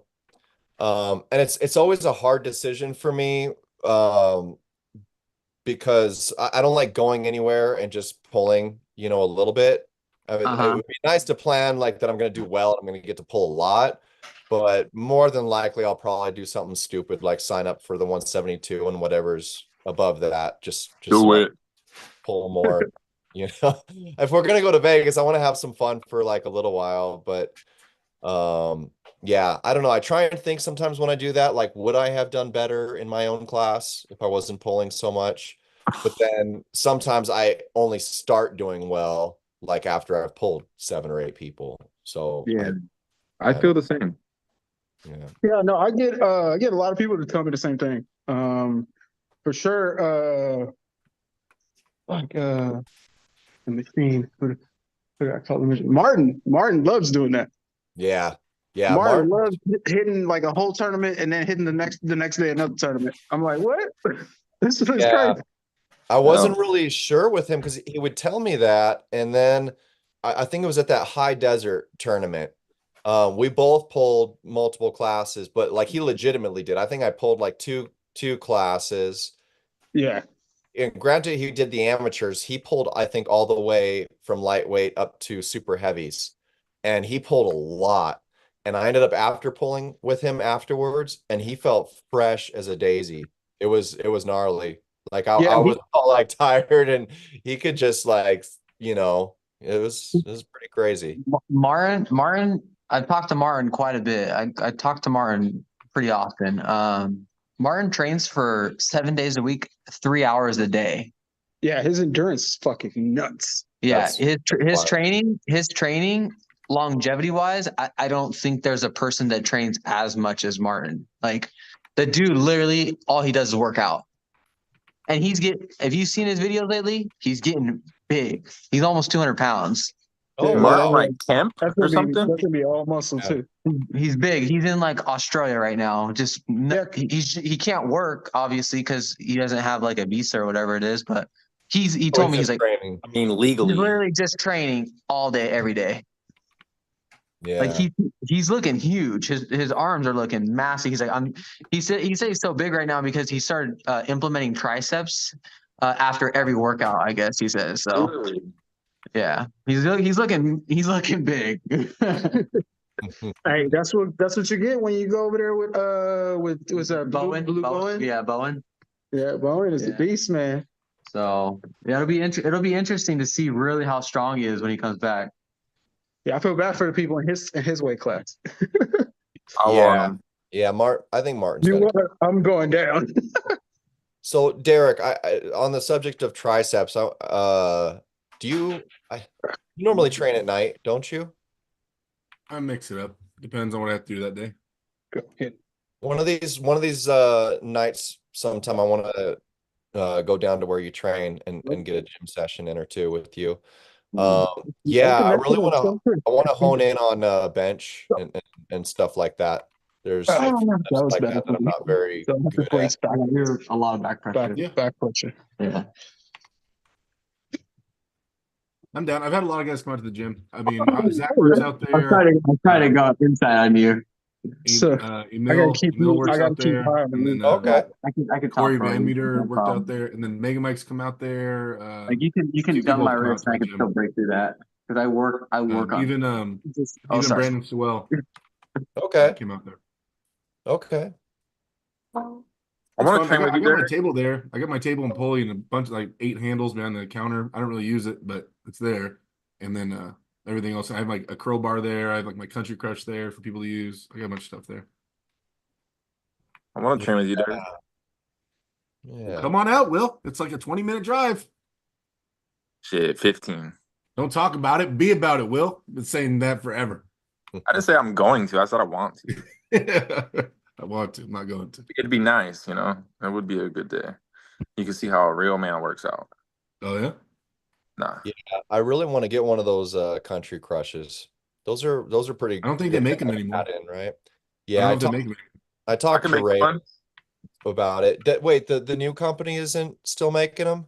I don't know. I know. I don't think Ray's making them. I don't know. I know he's not. They're Yeah. doing. Yeah. Yeah, I was hoping he had like an OG one he could sell me or something, but yeah, I might have to go to the new company.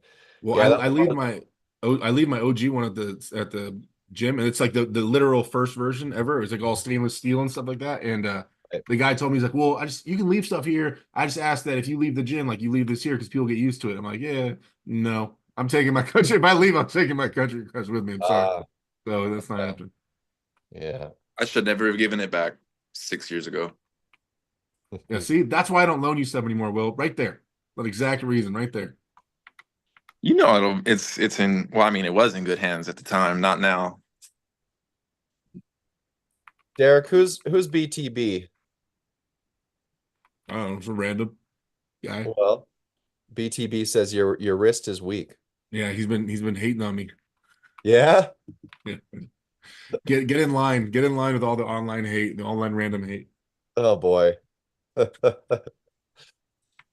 Okay. Yeah, if your wrist is weak, I'd just my wrist doesn't exist. I don't have one. Me neither. Honestly, so the last time I lost my wrist was against Rivaz before this time against Matt. It was the last time my wrist went back. Did you lose your wrist with Morozov or no? No, he was hooking. He He does it. hook. Yeah. I believe he was, if I remember correctly, he was hooking, yeah. So yeah, but Rivaz cracked my wrist. Before that, I don't know. Kept it against Austin. Kept it against Medi. I'm not sure. Yeah. Yeah. That issue you were having keeping your high post with Matt that you were talking about, yeah, really makes me understand why Devin works so hard to get what he wants in his matches. Right. Is there when you have an arm as long as yours, is there not a whole lot you can do about that? You're always going to get pulled down. To an extent, Matt has a long arm, so he was pulling his elbow back to try to get me a drop, but they still had to try to get a center table. So it's just if I keep my arm on the right side of the pad, then it lowers my height to hit center table. But then they were like saying Derek wrist, so they were kind of making me start like this because to the downside ref, it looked like my arm was I was cupping in, but really my wrist was straight. But since my arm is slanted, they had a problem with it. But if I went to the front of the pad with my elbow at the front, then it'll be too tall. So if I slant it, it drops it, but I can still be at the front of the pad. So it's like it's a nonstop fight. It's a stupid fight. But we'll live and learn. I just think that I'm gonna in general, I'm gonna start being more this. It's gonna be more of this, more straps, more of this. Like at practice, I intend to just like strap and just to everybody for hours. A little Just keep defensive. doing, Yeah. getting used to not holding on at all. Are you going to practice next week, Derek? I mean, are you going to be at practice next week? All right. Never mind, dude. I don't know your schedule. Things come up. Man, are you gonna be at practice next week? Yeah. The only reason I wasn't in Anaheim is because I haven't seen my girl in a while. We went to dinner. And then the week before I went on a snowboarding trip. So I couldn't go to that one, you know? But schedule's open. I'll be there. Yeah. I want to pull you though, just because like I feel strong when I can. Let me pull out the guns real quick. Give me a second. All right. So when I'm like straight up, feel fucking great. But Yeah. I think I everybody can't does. ever get that. It has to be like this. And as far as I go back, my hand's already halfway down to the pad, and then I can get kind of straight, but I can't get all the way up. You know what I'm saying? Mhm. So hopefully, in a higher class, there'll be guys with longer arms. So I'll feel because I feel better like this, but I can never get it. You know what I'm saying? So I have to. That's why I started doing more low hand because there's nothing else I could do. They're already gonna fucking lower it. Might as well practice with it like that. Look at that shit though. No, there's No ways. tr- There's ways Ooh. around that. There's ways to deal with that. Yeah, well, I don't know those ways, Derek. No. I mean, I I've can't shown them. implement those ways. No, but okay, I don't implement those ways, you know, Gotcha. because I can't. I'm not strong enough. Yeah, you.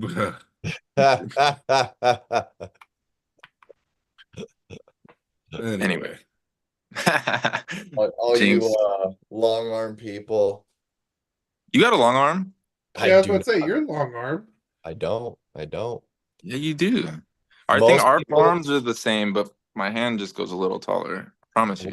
We'll go on the pad next time. I'll show you, man. Like ET's arm is longer than mine. Oh, shit. A lot of average from elbow to fingertip. A lot of like average lightweights that are in like the 5'7" to like 5'10" height have longer arms or at least equal. Like Caleb, his arm towers over mine. Marshall, like big time. Ricky, That dude's like fucking taller than me. yeah, but Ricky's got a longer arm. I He's got a think fucking foot long hand.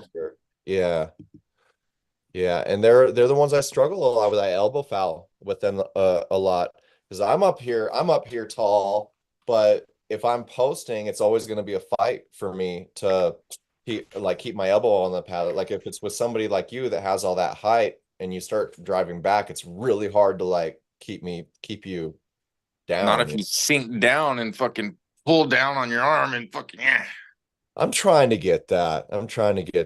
Lorenzo seems to do it good. Trying to get it in the straps. I always just feel a little bit like if I'm up here more, I feel like I can get tight. But as soon as I like cock back and down, I feel like this is already open and this is already open. I don't know. I think I need to train it more, get better form. So The only time Derek ever tells me I'm strong is when he's letting me fight into his hand and I'm fucking like almost under the table, just peeling back. But it's like, if I try that with anybody, they could just go sideways really hard. Maybe. I don't know. Derek's a different person, but yeah. What's up, Mike Linder? how you doing? You all What's up, tucked in, Mr. ready for Sleepy? bed? It's I kind was of gonna say work. Mr. Sleepy. Yeah. Got your pillow? Yeah. Mr. So- Roboto. Yeah. Just so you know, Mike, you have a match with Mario Payan on Sunday. It's done. Nice. I was gonna say, I'm up for a match or a super rematch. Oh, okay. Is it left or right? Left or right? I believe he said he's down for either. I'm trying to double check right now. Now your match with Will at Armfest, was that right-handed, Mike? Yep. Okay. Maybe. Oh, how's your left the cut? Is that all healed Oh, up? it's healed. It's healed 100% now. Oh, good. Yeah, So it won't bust Weird. open. maybe you can go left with Will this time and go righty with Mario. I'm down. Yeah. Hey, Jamie says he's going down to 176s. Jamie, you liar. Oh, you better not, Jamie. He can't Uh, make 70. He used to make 54s when I first started. He was doing 54s. He ain't making 76s. Yeah, I told Jamie if he makes 76, I'll get his ass. That's why he's not going to the tournament in June in Riverside. Oh, hear that, Jamie? I Wilson. already commented it to him, so he knows. He's probably laughing, thinking I'm not serious. Because that's a lot of weight to lose, and I don't think he's gonna regain that strength that he's got. Yeah. I don't know. Oh, like What was he, 200? I always wanted to feel what Jamie's like down at his lighter weight. Forget Allen. Let me get Jamie. He was a lot faster. He was a lot faster. I mean, not that he's slow now, but he was way more explosive and faster, I think, when he was lighter. Okay. Do you just automatically get that back if you lose the weight? I don't know. I don't know. I mean, Jamie's only, like me, he's only like 24. So I imagine he's still pretty fast. Well, that's like having a stock flywheel at 19 pounds. And you're like, yeah. And then you lose all that weight to like a 9 pound. You go, wah, wah, Maybe he loses all that weight. He's less weight, to throw. Who knows? I don't know. Maybe he'll be faster than he was. Wait, Jamie, do you agree? Do you agree that you'll be faster if you get down to 76s, or do you think that doesn't happen? I don't know. I don't know. I think it would. Yeah, I guess it could be like ankle weights. You train with all that extra weight, and then all of a sudden it's gone, and feel like. Or maybe it's because you have to be faster at 76s, so you're just like matching because everybody's faster the lighter you get. Maybe that's just. I must have missed that one. Yeah, everybody besides Will. No one told me. No one told me. Yeah, I definitely think the smaller folks gotta use more attributes. I honestly like for a lot of our brand new people that are trying to learn stay connected and stuff like that. I like some of our smaller guys like Derek Trung kind of showing them the basics of that, because a lot of small dudes can get so proficient at using everything because they have to. Derek's awesome. And the fact that I don't think people understand that he was a fan of arm wrestling, started his own team at high school, his own team with his buddies. So nobody knows what they're doing. Just a bunch. Derek just has YouTube and starts his own team with their own little table. By the time he came to our first real practice with people who have been arm wrestling, he was already super tight, and then he already came stock with understanding how to get super tight and compact on a table and apply a hook and all. It was really impressive his form after not ever being on a real table with real arm wrestlers. I was very impressed. Yep. Yeah. We have guys in arm wrestling for a long time that still don't have that's been on our practices. Yeah, still trying to figure it out myself.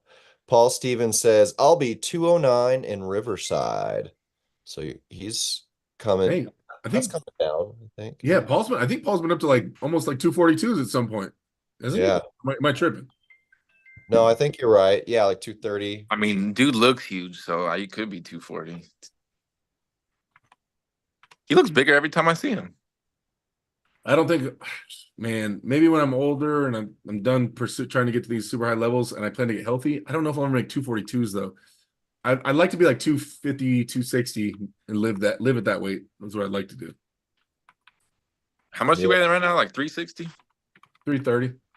Holy shit. I was just kidding, but yeah, that's close. Damn. I was 370 against Tom Nelson.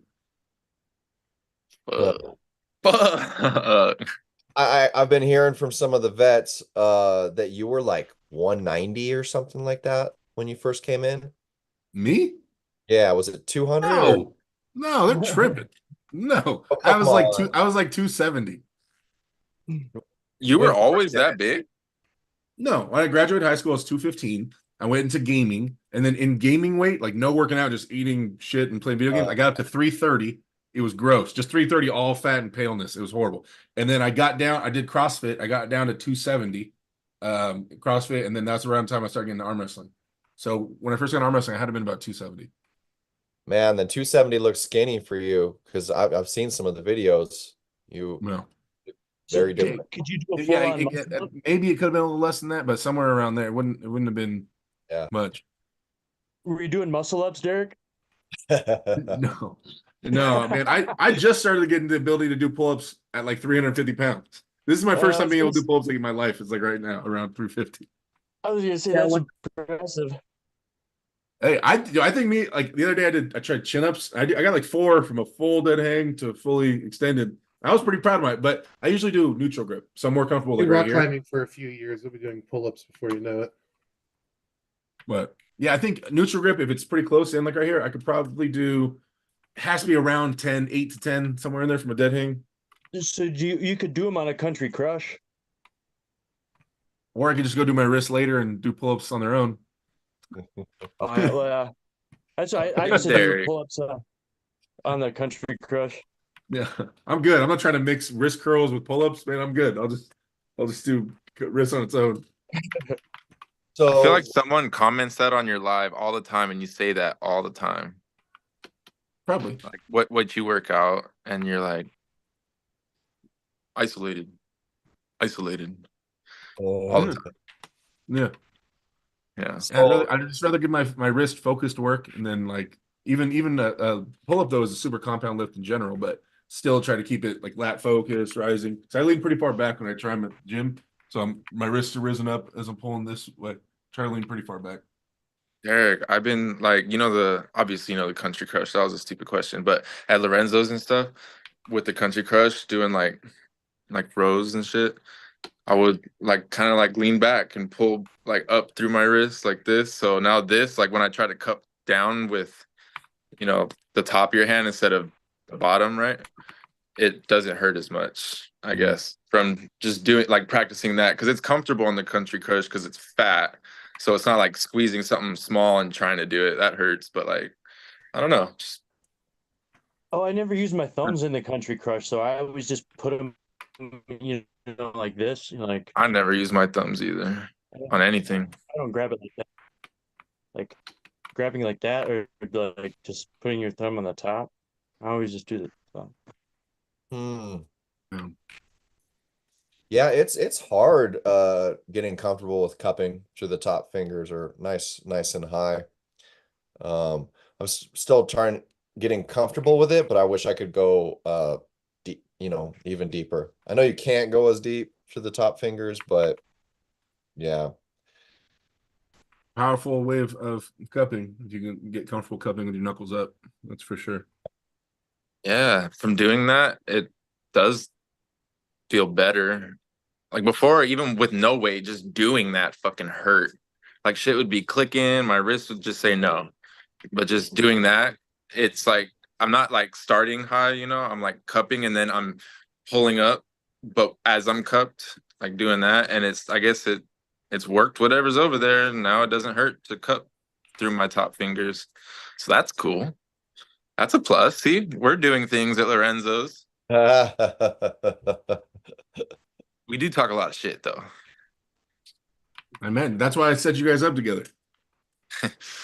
Yeah, my shoulders are just fucked. I went snowboarding and I ate shit hard. Yeah, I tumbled like 3 times. Oh, up in Big Bear? Yeah. Nice. So I hit a jump like one time, not going very fast, just because I didn't know it was on the other side of it, like a gap or something. So I just rode up. I got a little bit high, and then I was like, yeah, I can go a little faster next time. And I guess I was going way too fast because I cleared the landing completely. And yeah, it was a big jump. It was like at least 10 feet or more because it was taller than me standing next to it. Yeah. So I don't know. That shit fucking hurt. My shoulders hurt. My pride hurts. A lot of people seen it. Would you land like right on the tail? No, I was leaning forward and it kicked the front forward and I went, wee! My glasses flew off. My beanie flies off. I'm like, where am I? Yeah. Nothing hurt till the next day. Yeah, I had something like that happen like 20 years ago, I think, and I still can't remember what happened during the jump. Like, because I have amnesia from it, like still today. But yeah, should have been wearing a helmet. But it was the same thing. It was like me and my buddy were racing, and we just picked out like 2 or 3 jumps to be, in the run that we were doing. And one of them was a really big, like long tabletop. And it was the same thing, just a little too much spring off the top. And because all I remember was picking myself up off the flat past the landing space, like 30 yards past it. And just, my vision had to come back and stuff. But yeah, the back of my head was all welted up. And I went back down to where my friend was at the lift, and he's like, "What happened?" And I don't know. And got on the lift with him, and about halfway up the lift, all the trees started like, doing weird shit. I was like hallucinating big time. Damn. Sounds like you're concussed. Concussed, yeah. It was a bad one. And I had too much pride to just like be sledded down by one of those people. So I like tried to snowboard back down. It was horrible. But yeah, I just sat in the parking lot and puked till he was done doing his runs. Dang. Yeah, I got concussed once, riding like a bike, and I went off like a wooden or like a dirt jump, and I fell backwards directly on my head, and I was like, "Fuck, it hurts." And then I remember I went and I sat down, and I just had the thought of just being like, "Oh man, my head hurts really bad. I should probably go home." And when I looked up, it was dark out.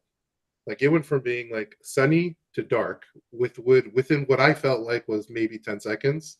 Right. And then right. roughly, and I don't know if it's because my friend came over and he snapped me out of it, or if it was just like timing, but he's like, "Hey man, you've been sitting over here for like a long time. Are you all right?" And then I said, "Yeah, man, I hit the back of my head.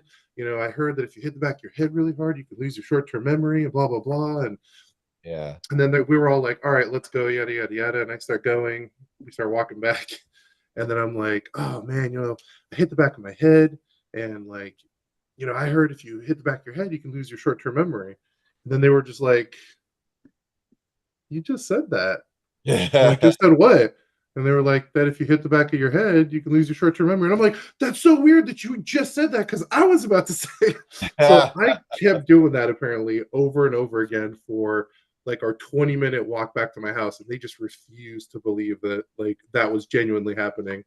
And by the time I finally got back to my house, I'm like, I'm freaking out now because I don't remember most of the walk back. Yeah. Yeah, there's a few places you just don't want to get hit in the head. There's that bone on the bottom of your skull, like right here. And of course the jaw. That's why I didn't like, getting into fights. I just started really trying to avoid them, because it's not just like something happening to you, but wouldn't it suck to just like punch somebody the wrong way and like kill them or like or they just become, vegetated for the rest of their lives. But yeah, because it doesn't take much in a few different spots. Ooh. Guys, I'm gonna go. Yeah. Yeah, let's call it a night, guys. I really appreciate you guys all coming in and saving the day. Otherwise it would have been just me sitting here talking to the screen about arm wrestling, and I wouldn't be too good at that. But everybody in the chat, thanks for coming by. And yeah, you guys have a really good night. I'll be seeing you at practice, Derek and Will and Mike. Yes, sir. All right. Sounds good. Do we have practice this Sunday? Bye-bye. Yes. Do we have practice this Sunday? Yep. All right, Why is it when he asks, you give him a real straight answer, calm? I'm just fucking with you. Don't start. All right. We'll see you, Alex. See you Grind tonight. over here. Yeah, we'll see you Later. All right, Yeah. later. Later, guys. Later.